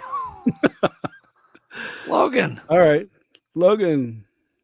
Well, he's not. You're not there. All right. So I don't know. Logan, if you can hear me, tell him. Why don't you text him? Have him reboot his computer. Text him, have a reboot. Yeah. Yeah, do a reboot. That'll fix By the way, everything. Doug. Yes. Now on this system it says chat. There's one message in there apparently. You know how afraid I am to touch that button right now? I don't know if it's you guys trying to tell me something or No, you're good. You're good. Yeah. Don't do a thing. Nope. All right. So Logan will be back in a second here, I hope. Yeah. Just can you text him? Adam? Yeah, I did. We're good. Okay. Maybe he'll get the message. Told him to reboot, just like you said. Oh, the fun of this. So live. I can still go on and fill in. So he has a night vision camera with the FLIR mounted together, and it looks like a lot of your higher end security cameras that you might see, mall or I don't know, bank, whatever, coming off the house. So it entails, how to do some trenching and unique mounting. And I had already scoped out finding their windows. These creatures, they look from the same places. It's proven safe over and over. And they like not just castle and moat, they're like moat. And it's just like a periscope. And I've been marking and tagging these, and be interesting. Even when the foliage is out, because now I have the survey markers out, there's still never a leaf that fills that little tunnel in. So got Logan in position to. Hey, we see something there, Logan. Yeah, I'm just joining on my phone. Hey, Logan, we'd love to see we can't even see your head. Can you tilt your camera down a little bit more? There you go. Yeah, we want to see you. There we go. Perfect. Better. Perfect. Yep. Well, I work on this laptop all day long. I have no idea why it won't connect to StreamYard. Because it's Bigfoot stuff. Yeah. So what did you install out at this location? So the plan was to get 2 cameras out there, but right now what's installed is one bispectrum camera with optical and a thermal lens in one. So it's 2 streams pumping. The optical goes up to a little under 4K, and the thermals, can't remember the exact specs, but I'm trying to upscale the resolution to whatever it is, 1080p on the back end. So it's about as good as you're gonna get as far as thermal goes for the amount of money. Other than unless you're spending about $8,000 to $15,000, right? But it's a pretty decent system. It's pan tilt zoom. It's got a little bit of everything. The other camera that I wanted to get a little farther in the woods that would pick up audio, I kept having weird problems, and I don't know if it was a voltage drop or something, because I kept testing it. I'd go in and out of their garage and connect it, and it'd be fine, and then I'd get it out in the woods and connect it, and it would not work and cooperate with me. So I don't know what to tell you. Is it DC? No, it's AC. AC, just pure PoE under the ground. Well, that's a little weird. Yeah, I don't know. I would, like I said, it would boot up. I could get to it in the garage, same 300-foot cable. And I would test other cameras on the other cable and boot up and then bring it out there and it would just isn't PoE DC? 5 volt. Well, these run on 25 watts PoE. Oh, okay. Big. Yeah. But yeah, it's so right now I'm tweaking some stuff, so I might send or go back up there or send another camera out there so I could get the audio sorted in another feed. But right now that's what we have. We have 2 cameras out there, and right now it's kind of stationary. I'm gonna start doing like a 60-degree span and kind of put it in rotation, just so we can get a little bit of different angles out there. So as far as like New York Todd's kind of primary Bigfoot site that he researches at, that's what we have. And well, tell us about what 2 things. One, you've got plans, I know, to expand to many locations, but this is going to be a subscription based, or is now. People can subscribe right now, right? Right. Yeah, they can. It's how do they do that? So you just download the app on iOS or Android, and it's $4.99 a month for the subscription. Okay. Which I can tell you the back end, front end, every single cost. That doesn't cover anything from my end, so I'm not. I'm not doing much as far as like recouping costs and infrastructure and stuff. So, but oh yeah, no, we realize. Yeah, even the bandwidth alone is about 2.5, 3 terabytes a month on each Starlink. For a project like that, could other researchers or myself? I don't consider myself a researcher. I'm just curious. If I had these cameras set up with this Starlink that Adam's totally going to help me with, is that something I could send to you and you could have it on your site as another set of things to watch? It depends on how your cameras are set up to push. So most likely I could. Be some pass-through device using the right protocol. Some of these cameras use RTMP protocol. The other ones use RTSP, and I'm basically just converting it to RTMP. Okay, yeah.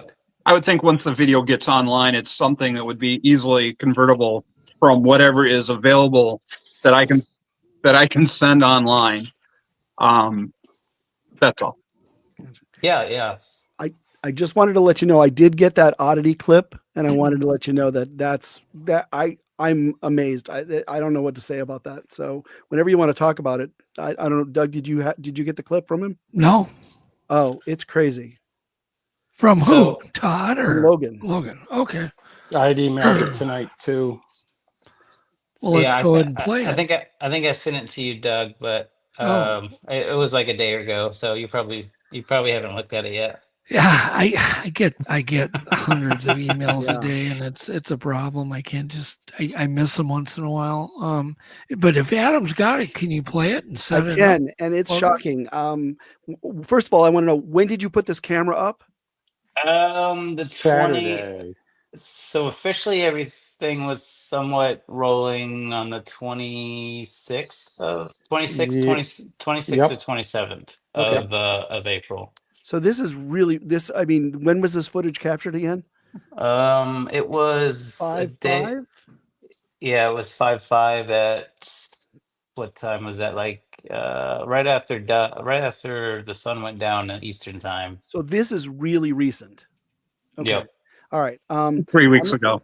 Yeah, I'm going to add this to the stage here, and This, I'm going to hit play, and we're going to want to watch it, and we're going to want to scroll through it frame by frame because it's crazy. You ready? So this is out in the middle of the woods, right? Yeah, so this is the optical camera, and this has the IR on. I haven't switched the IR off. I did have it off for the first few nights. Okay. And then I have it on, so I'm just trying to see what happens in both scenarios. So this is not thermal, it's optical. Yeah, this is Okay. optical. All right, I'm going to play it. Ready? And since there's no sound here, I can kind of talk through it a little bit. But I did slow this down, so this is actually the one I sent you is at half speed, so it's at 0.5 on the speed, just so you can kind of see the imagery. It actually moves pretty dang quick. It does. I can't. So and again, this is 8 to 9 feet in the air, as like Todd said, as far as his mount goes. And I can't seem to sort what this is. Holy mogoly. Yeah. I thought I saw a seam. Yeah. That's what's really interesting too. Yeah, and if you stop it on there, it actually isn't well, I don't think it's a seam. It looks it's still rolling. It's almost like a vertebrae kind of weird looking, like we paused it and done it. Oh yeah, show us. Right when it started, I thought I saw a seam, like a sewn seam or a zipper. Yep. And I did too. But this is still rolling. Yeah. Whatever it was goes back because I looked at the timestamp and this is still rolling. And then there's a 10-second time missing glitch at the end. Did you edit that? Oh no, that's just the Starlink. It lost signal for a second at the end. Okay, gotcha. All right, I'm going to back it up now here, and we'll roll through it. So here's where it comes in at first. So if you look at and by the way, people in chat, we'd love to hear your comments. Yeah, because I am a bit stumped on this because I've sent it to a lot of people. So all right, stop it. No, back it up, Adam. I'm going to go right to the seam. There's a part where it looks like it's on, like that looks like skin texture, but that looked like that's a seam right there. Like a football or like a it's exactly football stitching. Or it was a scar that was stitched up poorly. So weird. Okay, so just this is 9 feet off the ground. But Adam, yeah, there's a part I want to see. It's really important. Is there a way if I tell you just pause? Yep. Or get ready to pause? Okay, you got it. All right. Here we go. Bigfoot stole my hat. Right now, stop right there. All right. Explain. Is the white object is the thing, correct? That's passing in front of the camera, correct? Correct. Okay. Now, Adam, can you fine tune that back just a couple of frames? Sure. Okay. So that looks like, okay, all right. No. Get it to where there's light there. Now, right where there's black above the head or whatever, let's just pretend it's a head right there. That's good enough. Okay, we're going to call it a head. All right. Now, that's got to be the object in question. And then above it is the woods, right? Or the sky or whatever. Correct, Logan? Correct. Okay. And then infrared, when you get close to infrared light, it blows it out, which is why Adam created the ambush light, which gives you a nice, much more even, beautiful light from a distance. But I'm not seeing any hair. But on the same token, what in the hell is 8 feet tall? Exactly. 9 feet. And if you look at the timestamp, we're at 48:17, and then it passes in front of it, and then it comes back again, which is weird. It goes backwards, and then it comes back again over here at 20:28. Is that like an ear? And it's got the same seam thing going on back here. I know, that's so artificial looking.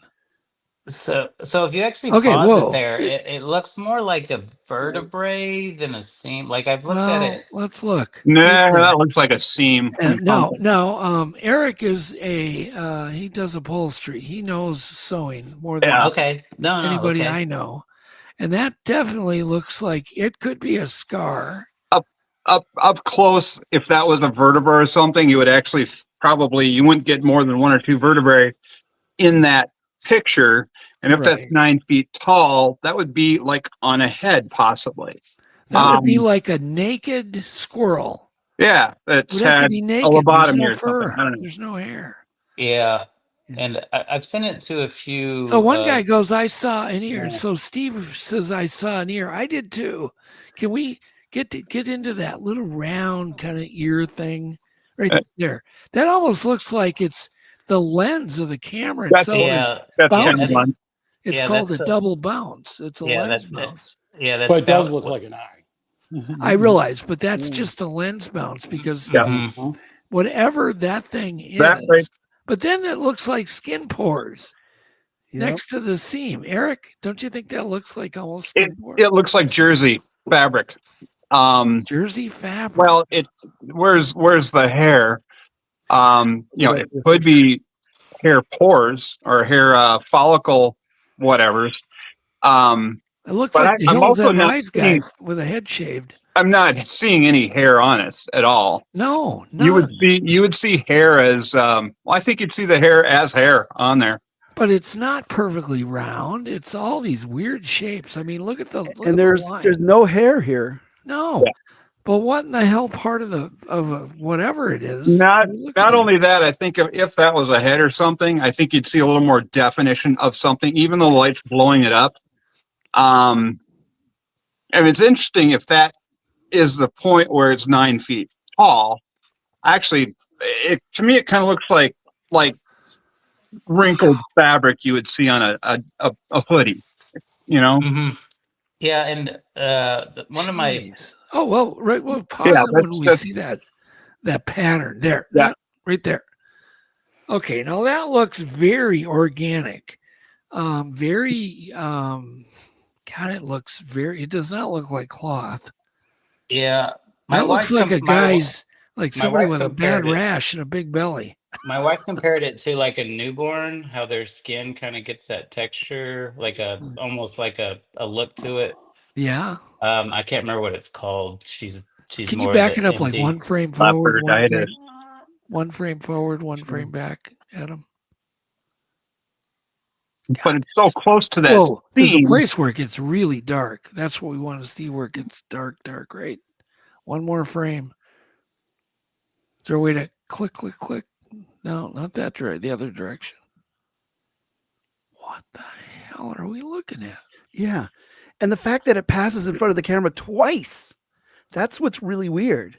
Let's watch it in a normal half speed or whatever. Yeah. Through again. So, like, the area that this is at, there should be nobody walking around, right? Correct. And I sent a picture of the area and some measurements. Is it private property? It's very private. So what you're actually looking at with that stump to the right of the trees is a target. So this is actually partially a gun range. This is right immediately behind their house. So there's, the rear deck porch, and then there is a chain link dog kennel that comes off of that, like 25 feet out, and the corner post, I attached an 8-foot vineyard post to it, of which then I had to extend that more. So now the ground actually will rise slightly above it, and there'll be some rocks. So I sent these pictures too with some breakdowns. So that camera lens where it's at could be a speck under 8 feet, but that's still saying whatever this is moving solid past this.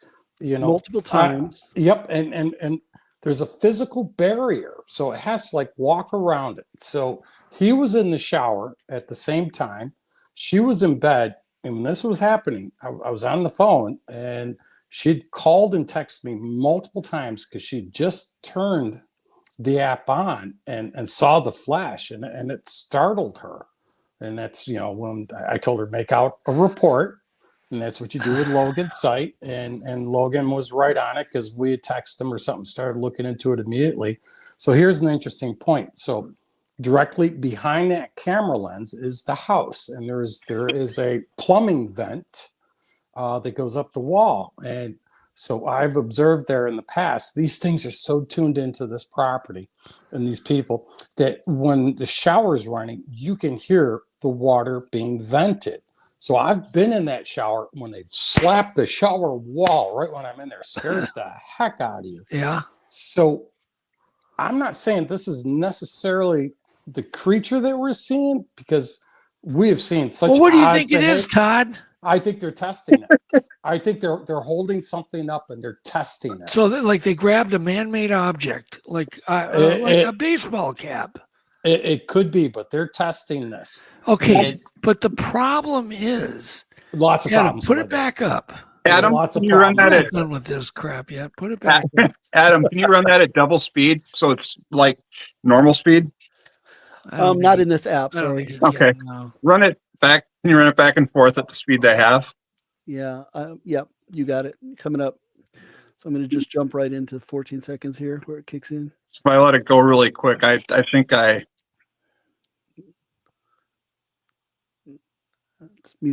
That's definitely cloth. If the camera was any lower, I'd say it's definitely blue jeans, but it's definitely a cloth. Okay. Go ahead, Adam. Put it. Let me tell you. Put it back right about in the middle. In my opinion. Right when you see like wrinkles. I got lots of them. hang on, Eric. We're gonna get you something to look at here.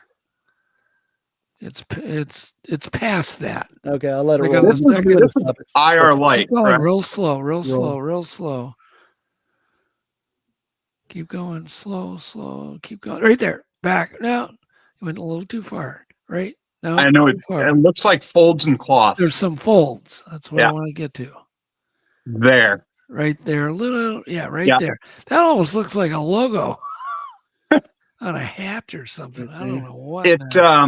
I think it's cloth, but this is IR light, correct? Right, Logan. Is that correct? Yeah. Okay. It is. How many LEDs are on there? Quite a few. So if you're zoomed in, it'll throw out like 3 to 4, but this is not zoomed out like the distance. It'll put on more LEDs as far as you go, but since it was on like level 0 zoom, it's just one. You know what I was thinking with all the IR stuff going on, if these things exist, I'm one of those. If they exist, they get habituated to lights that are on houses that are left on, porch lights left on overnight. They'll get habituated to those and know that they're lights, and they don't have the flash value that they do when other animals come up to those lights. And if you always leave them on and use a low light camera that is maybe aimed at a direction where it will pick up anything in regular light, I just get rid of the IR lights, use regular 40-watt bulbs or whatever the LED equivalent is, because your low light cameras will pick up those lights even better. But if you said the house is right behind this. Yeah, it's pretty close. It's mounted to the house, or no, it's not on the house directly. Okay. It's that right there looks like a seam on like blue jeans or. But Eric, it's 8 feet in the air. Yeah. The other thing I'm wondering though, without the object there, this looks like it's aiming at the ground. How far is that away from there that it's aiming at the ground? Because it aims at the base of a tree. Yeah. It doesn't aim parallel to the ground. It aims at the base of a tree. Oh, kinda. How far away is that tree? Todd, do you know how about far away that is? I'm gonna say 50, 60 feet. So we have it set up so it looks out in that woods to that horizon. Yeah. And where we got the other heat hit where I stood in the spot. Just keep scrolling around at them. I mean, the more you scroll back and forth, but do it slower. Like I'm doing as slow as I can. Sorry. Frame, but you can't do a click on your arrow key.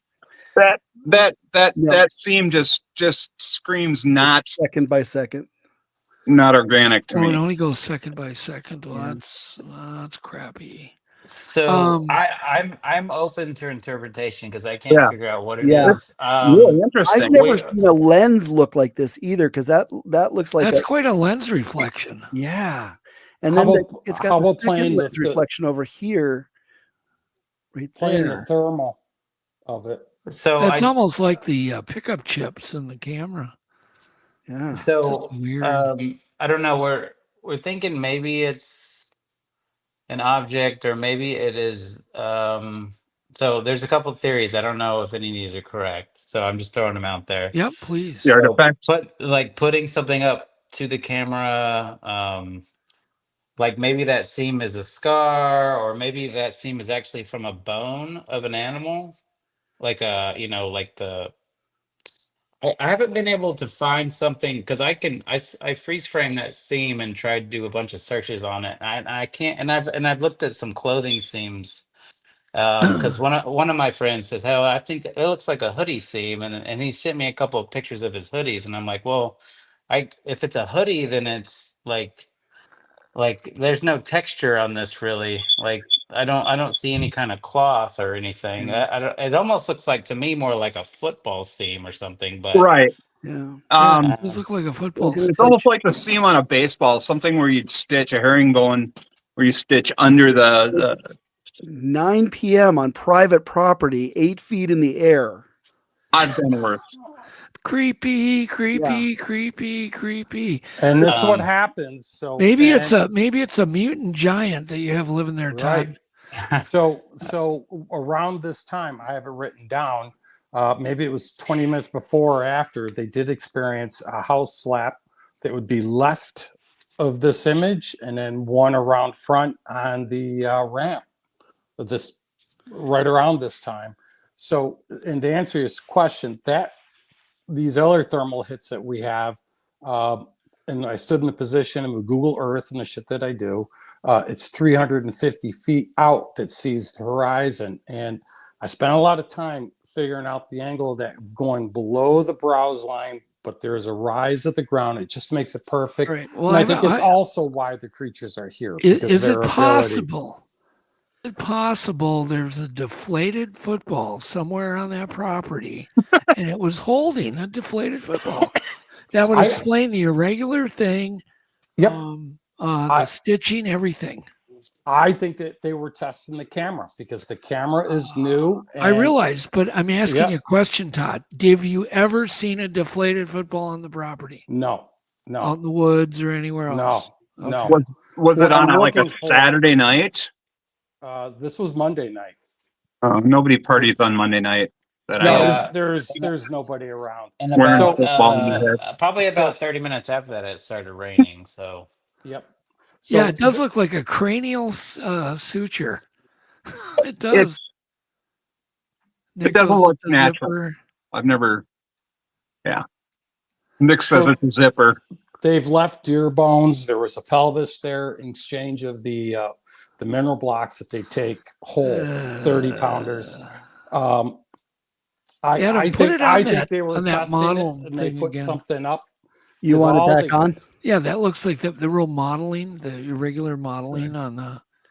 That could be a dye breakdown in fabric that's being picked up differently by Yeah, dyes, just to tell everybody know this. Like foxing. A black hoodie looks pure white under IR lights because of the chemicals that they use in the dyes. Yeah, they reflect differently. Yes.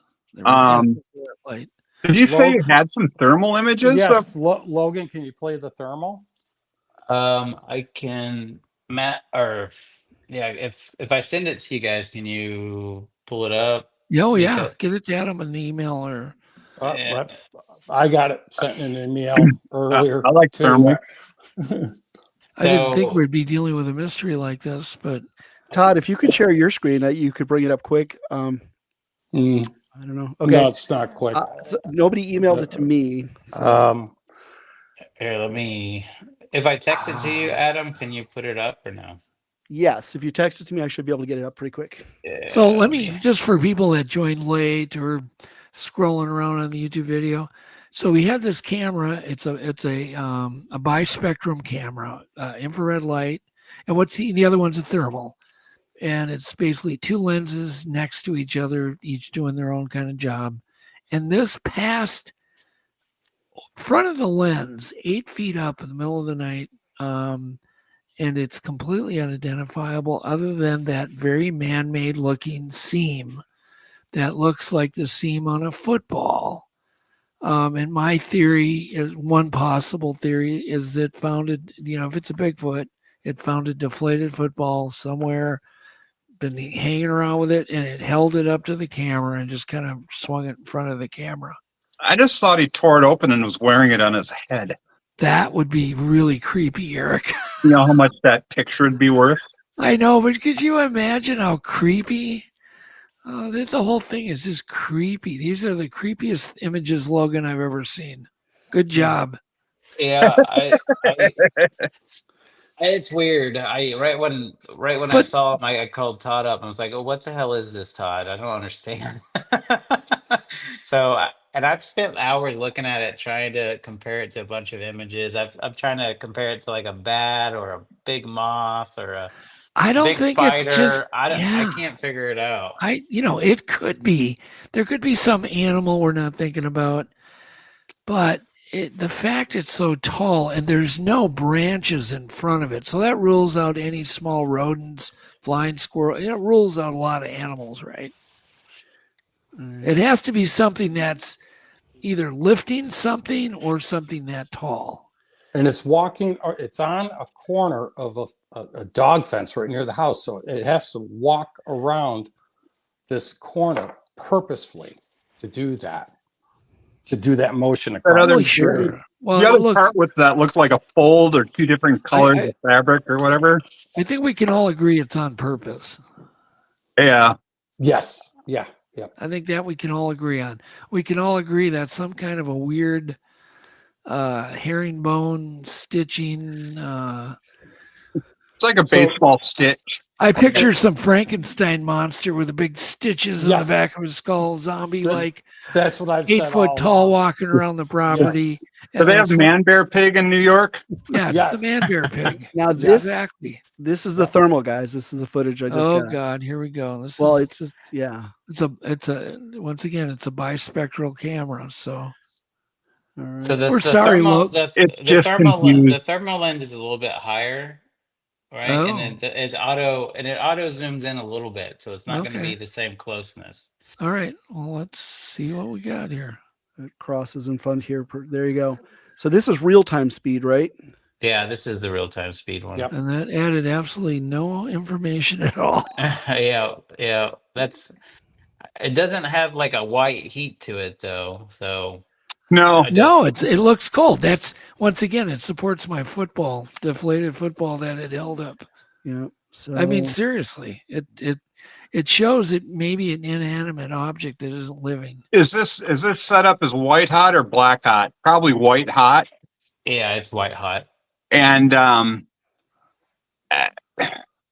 it's cold. It's whatever's making that move there.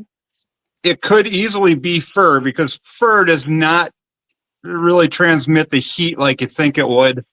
If you take a thermal of an animal, really all you're going to see are eyes, nose, mouth, ears, anything that has very, very little hair on it. Or if you saw the whole animal from far away, then you get the whole heat signature, which is a little more than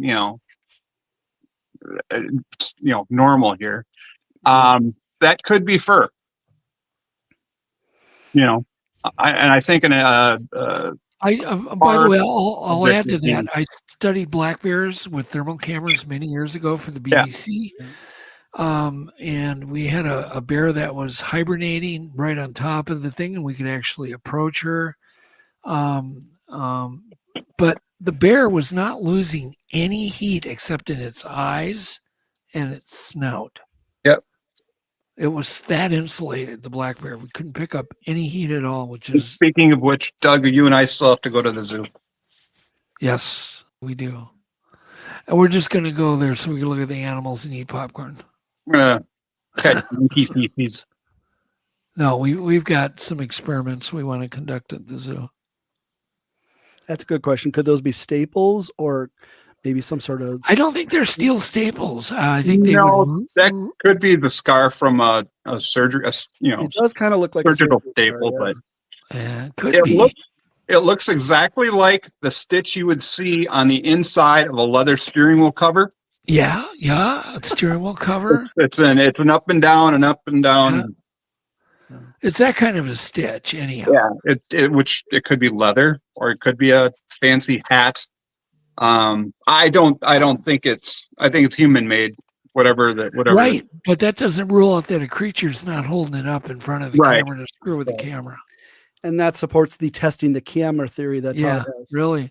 It looks to me, I'm going to go with if I was a betting man, which I am not, I would take, if I had a bet $100, Logan, I would say it's a deflated football because of the irregular shape. There is what appears to be a logo, and it held it up in front of that camera just to screw with it.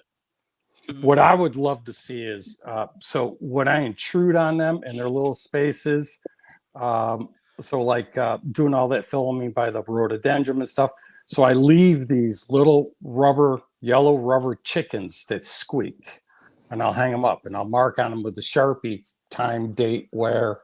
And I did this with Christmas ornaments there before, and they've been showing back up. They've showed up on another researcher's truck with a handprint. It would be really cool if that was one of my rubber chickens. Rubber chicken? Heard them going off at night. Are there, do you have rubber chickens up there? I leave them in these blind spots. Okay, whoa. Yep. Now back and they take up. them. Okay, we got to back the truck up now. All right. Todd just threw a whole new thing in there. Yeah, you did. Do rubber chickens have seams? I think they do.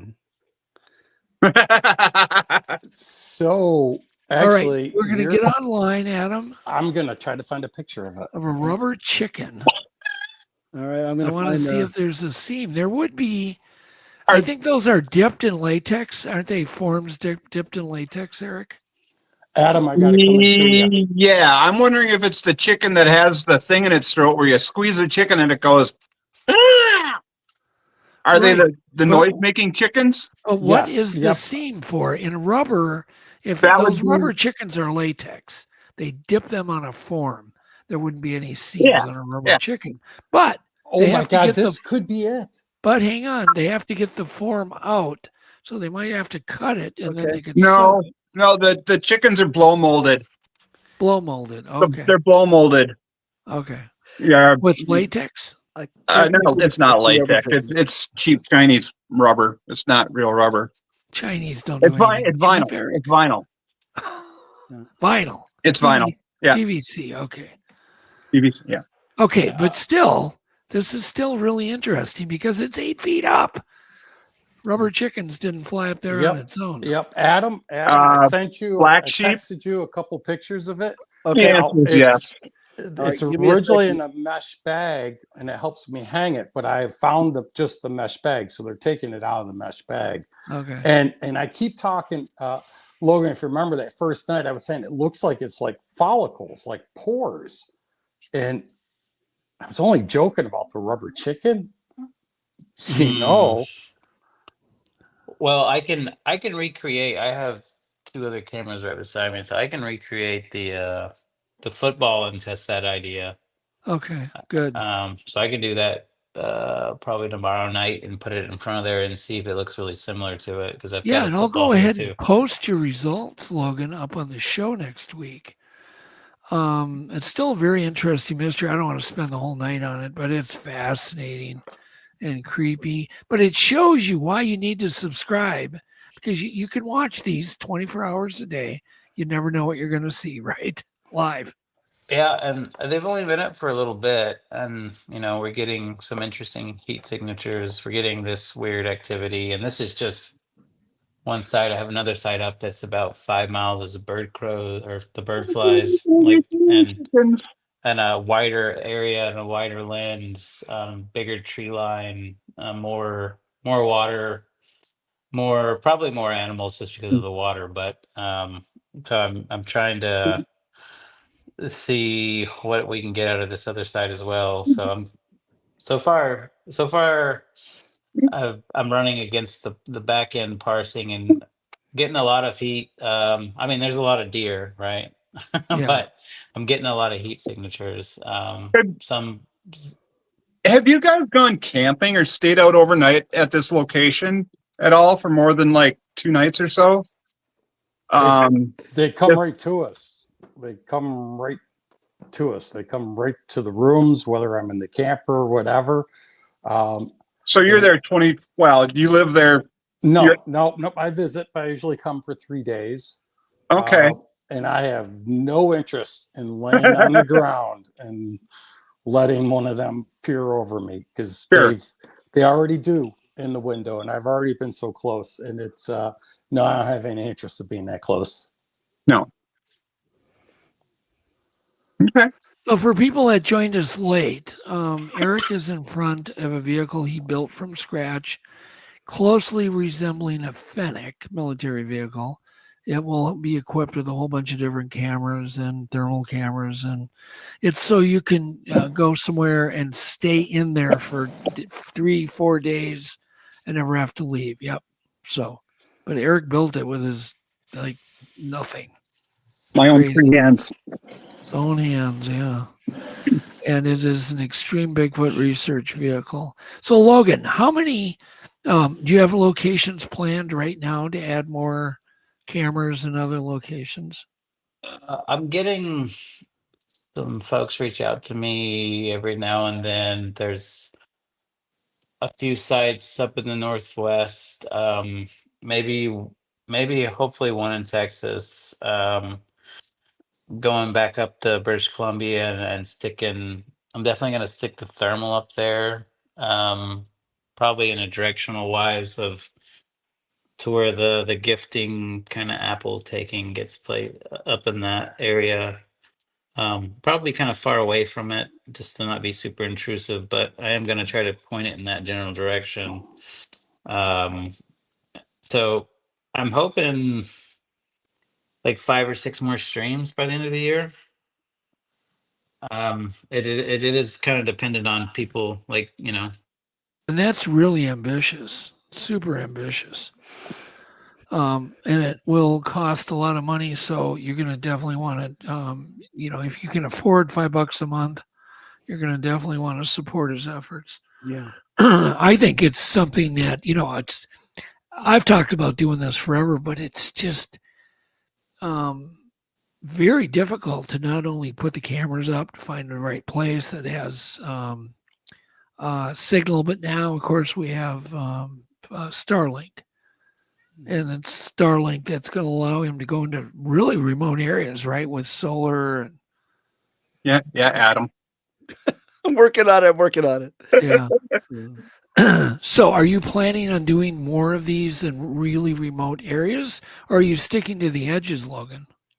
Oh, we lost him. So we got to figure out some Starlink hacks. Starlink hacks, yes. But just repurposing whatever electronics they're using, just to make it easy to go somewhere, press a button, and whatever you're seeing on your cameras goes to what I guess the cloud. I don't even know what the cloud is. Well, we did that at Snellgrove, and it was exactly. And Doug was surprised at how fast it went up and how fast we connected. Yeah, that's all we need. But the bottom line is it draws 80 watts, which is huge. It's like 100-watt light bulb. We'll just bring some electric eels along and power them with that. Yep, there you go. So True Seeker said the Bigfoot ate somebody. So he's probably looking for a power cord. Oh, True Seeker said Bigfoot ate somebody and held up the jeans, leftover jeans. There you go. Any explanation is valid, right? Yeah, they're all valid. We don't know. It's just creepy because it's so high up. And it's private property in the middle of the night on Monday. Yeah. What the heck? Yeah, it's creepy. Adam, I did text you again this would have been the first night, and it's really some compelling thermal hits out 350 feet. And there's 2 of them that they look like Patty, if you want to look up. But back to Logan and what he's doing, you know, it has to be behind the paywall. And this $5 a month, I mean, that's a cup of coffee, seriously, today. Not even that. No. Yeah. And like it's become addictive. So like the homeowner being bedbound, but yeah, there's so many people that still want to be out there and they can't. And you can just be part of it. And it needs people. It needs people to hit that sighting button, and it truly collaborative, brings people on board. And he does need more qualified sites. Power is important. So if you're listening to this, yes, you have a qualified site. We have Bigfoot Activity, and you're willing to let him install a number of cameras, or maybe just one camera, whatever. Right. Please get a hold of. You can get a hold of me, and I'll put you in touch with Logan. You can get a hold of Todd. You can get a hold of Adam, and we can all put you in touch with Logan. And I'm sure Logan. Privacy. Everybody's worried about the privacy. Absolutely. That's the most important thing to us as well. I mean, our motivation's simple. I want to keep my good fishing hole, and I don't want to give it up with the view or burn your source or lose an opportunity. We have the same motivation, and he's taking a huge risk. Yeah. Okay. So this is I wanted to tell you guys, almost every state has land that is owned by the state. In Minnesota, it's called school trust land, and it's often 40 to 200 acres, 40 to 200, 500 acres of land that, at least in Minnesota, it's been set aside for funding schools, and sometimes it's rented out for mineral rights, for forestry. Like in Minnesota, though, the land we have here, we can literally go on at any time and do anything we want, as long as it's called responsible recreation, which means you can go hiking. If you know where these lands are, you can go hiking in there. There's nothing stopping you from going into an area that you have, finding some type of state land, put your cameras up, and just, if power's an issue, that's going to be a problem. But no, because Logan is and so is Adam, worked out solar panels and things that they can do. Doing, this big or whatever. Yeah.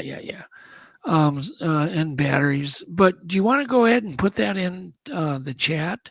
It's called what? School? Yeah, ours in Minnesota, it's called school trust land. School trust land. I've never heard of it. Sometimes it's owned by the DNR or the state. And honestly, we run across land every once in a while that's owned by, quote unquote, United States of America. And I don't feel bad going in there without permission.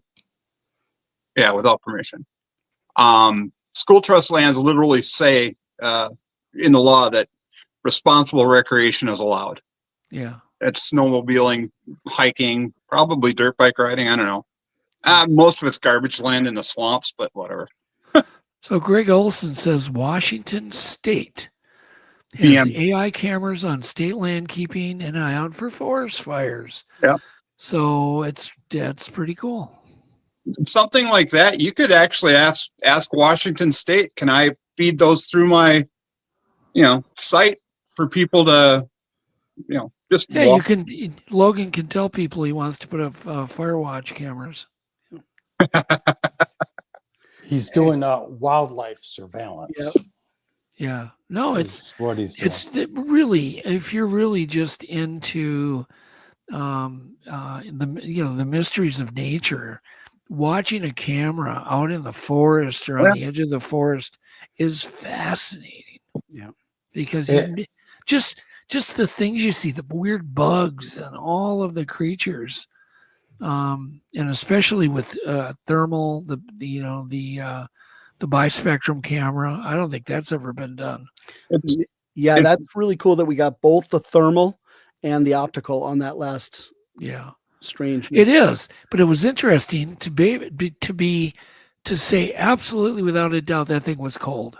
It was an inanimate object. It was not living. The last one, or as Eric said, it was covered with fur. Yeah. But on the side image, it didn't look like it had any broken image. So it's not fur. It has to be a smooth object like a deflated football. Rubber chicken. or a chicken, as Todd would say, or a chicken. Todd, Only Todd would put out Rubber rubber chickens. I chickens do. for I Bigfoot. love- sir. I love the out of the I box. said he's an extreme researcher. You know, you guys, if you guys are closer to Anoka, it could have been like a blow up doll or something. Yeah, a blow up doll. Maybe a sheep blow up doll. Oh my God. Oh, I got a great sheep blow up doll story that happened, ended in a giant bar fight. Okay. Oh. Did you ever hear my blow up sheep doll story, Adam? No, I have not. Well, I'll tell it. I can clean it up. Tell it really quick. So I was in this bar with a bunch of CBS journalists, right? That's where all from the national CBS, a bunch of journalists that were up in Ely to cover the fires that were maybe going to happen because of the big blowdown. Yeah. So I was up there for bear reasons. So, and I had to run up to my hotel room to grab something at this lodge I was staying at. And I see a guy trying to put his key in the door, and he's holding on to a blow up sheep. Which is an SEX sheep, and he can't get his key working. And he's freaking out. So I went in my room. I grabbed what I needed to grab, came out, and I told the guys, I just saw a guy trying to get in his room with a blow up sheep.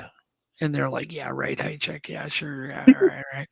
So then all of a sudden I see the guy in the bar drinking. So I walked up to him. So I made a bet. First, I made a bet with all these journalists for like total of $300. I could prove it. So then I went up I saw the guy, but I didn't tell him I saw the guy. So I went up to that guy and I said, hey, I'll give you $150 if you go up and get your blow up sheep. And he did. He went up and got it.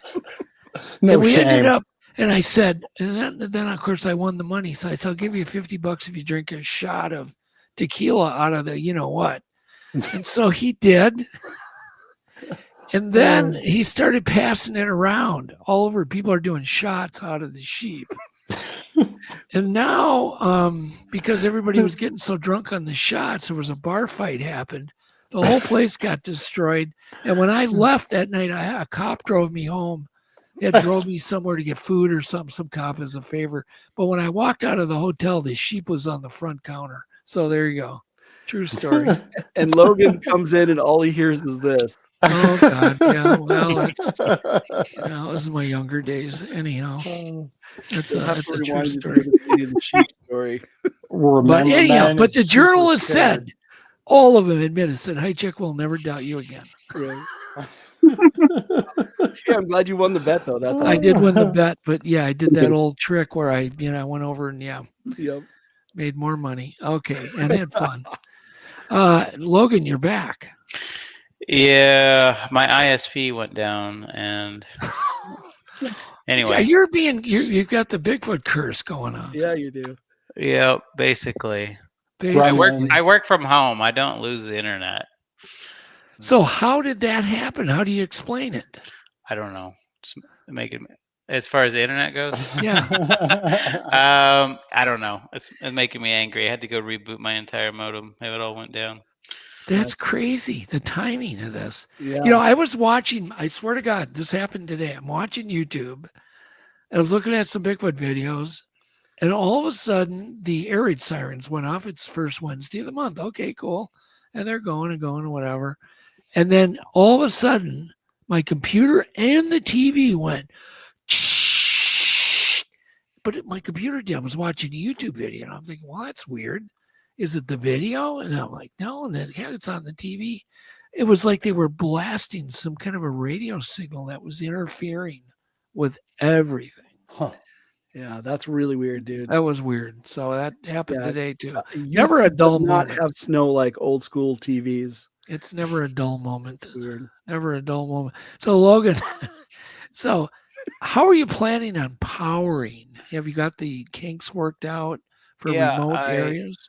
I do actually. I spent probably 3 or 4 months tinkering with it. So I got about it depends on the Starlink sometimes because it fluctuates, but I've got it to about between 135 and 165 on wattage an hour. And it's all doable. People can build it, but I basically built the whole DC system inside of a Pelican box that can basically, it's all DC. The cameras are all powered over Ethernet over a DC switch, so an 8-port DC switch, and then I'm using some microcomputers because I have to convert the stream to the right protocol, and those are all powered off of power over Ethernet, and then and I think it'll work off of 600 watts, but I got 800 watts of power as far as the solar goes, and I got a 48 volt series array of batteries and a whole bunch of monitoring systems that are probably the better that you can buy, that most people will put into like some pretty hardcore RV systems. Mm-hmm. So I really only need about 3,000 to 3,500 watts a day. So this should give me a 2-3 day buffer if it rains for 3 days straight. It's never going to be 100% perfect just because it's solar, but no, and you're going to have cameras that go down occasionally. It's just part of the whole thing. So I had a storm in the other location on Sunday at 2, and one of my cameras went down, and I can see it and all my logs and in the Starlink that it's no longer powered by the network. And I'm like, okay, well, luckily I have 3 feeds, so I'll just swap the feed over until I can figure out if someone can go out there and look at it. And then 2 days later, the feeds are competing because it all of a sudden just boots back up for no reason. So I'm just like, okay, I'm done with this. It's making me angry. My brain works. The frustration. But I have the off-grid pretty much figured out. It's not cheap. I'll put it that way. Figuring out wasn't cheap, and then putting it together is not cheap. But at least I have every single build of material I need and every component, and I diagram the whole thing out. And I can, once I get it all set up and stuff, I'll probably just share it with other people so other people can do it too if they want to.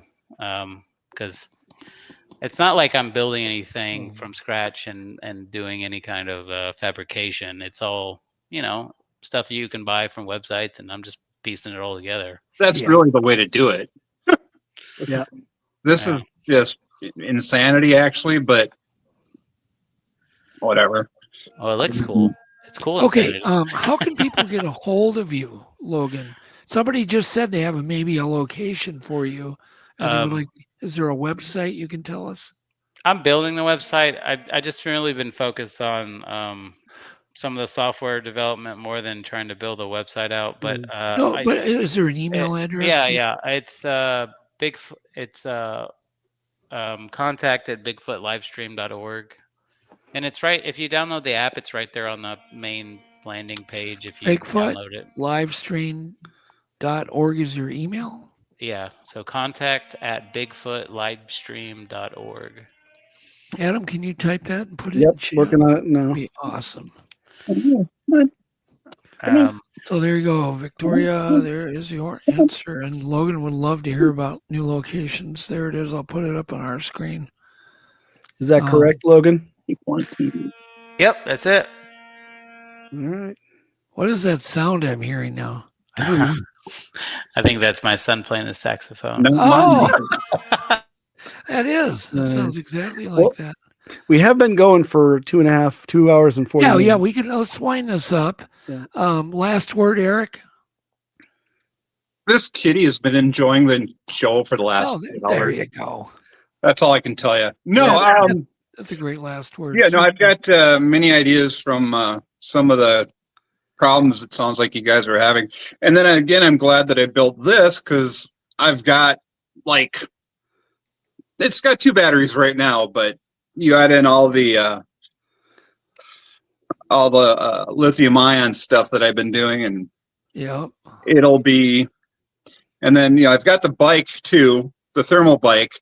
I've decided to use that 48 volt battery and design a couple more batteries just like it that will interchange with powering this thing. Yeah, they're awesome. E-bike batteries are amazing. There's a lot of juice in those things. Oh, it's crazy. If you can, make something that just sips energy, those things will last A long time. Camera-wise. It's crazy. I took like at least a 10-mile ride the other day. My battery was still full. It's just crazy. Fine. So anyhow, Todd, what's the last word coming out of Todd, New York here? People, well, I'm going to keep doing my handprints and collecting this stuff. But people need to sign up for this app. It's a cool experience. Things are happening there. You know, the bears they have on this property. I haven't seen a bear on there yet, but they have lots of bears. The deer that are there. There's all sorts of cougar sightings. They don't exist there, so you might see one. It's really interactive for people. It's worth the $5, especially if you're interested in wildlife. And this, I'll guarantee it's addictive, and you can be part of the discovery. You know, filling out the literally when you see something interesting, you just hit a button on there and make a report. You just put the time down and what you thought you saw, and give, you know, like right now, Logan's real fast about getting back, but it allows him to document and review it. This stuff will be able to be captured later. I don't want to speak on Logan's behalf, but I think it's a good program, and it needs people still to see it, though. Yep, Bigfoot live stream. Yep. That's a great way to get all sorts of video and not have to look at it all the time. You have other people do it. Maybe you enjoy a couple bucks back on their subscription if they see something that you like. Well, that's when we did the bear cam, we had 1 million eyeballs on that at all times. And you know, we just wanted to be notified when the bears were being born, and that's all these eyes were on it all the time. And you can build that same kind of excitement, Logan, with these cameras. Yeah, I mean that's my especially with old Snitchhead that you already got on there. Yeah, that's my thought. I just want like a community of people trying to figure stuff out, you know. I think it'll be cool. It'll take a community too. So what's your last word, Logan? I think I should be paying Todd for promotion, but no. And you should buy a rubber chicken. Yeah, I think so too. No, you can buy them in a big bag full of them, and an inflatable goat. You can get them on Temu for half price.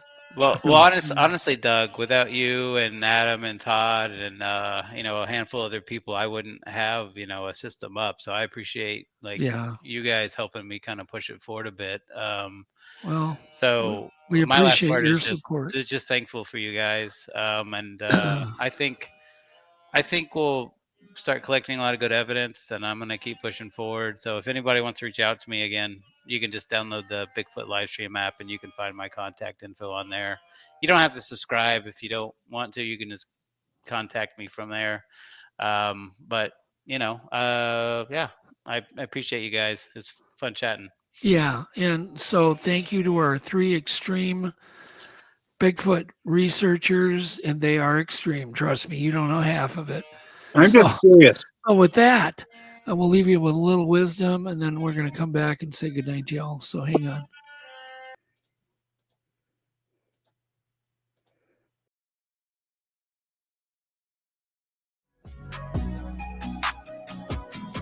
Remember to rejoice that we all have the same exact sadness for a time and a place and people we miss.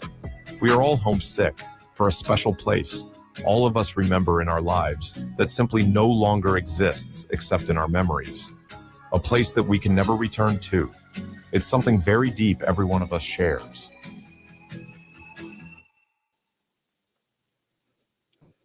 So thanks again to our amazing live audience. We really appreciate it. And I guess we can roll out. There we go. There's another shot of this crazy Bigfoot research vehicle. Good night, Todd. Good night, Eric. And good night, Logan. Good night, Adam. You did a great job. Good night. See you guys. Thank All you. right. Yep. Good night. Call you up in the middle of the night. Been bothered by dreams, ain't feeling alright. You give me comfort, say just give it some time. By the end of our talk, I'm feeling just fine. You and I will always know where we belong. This ain't no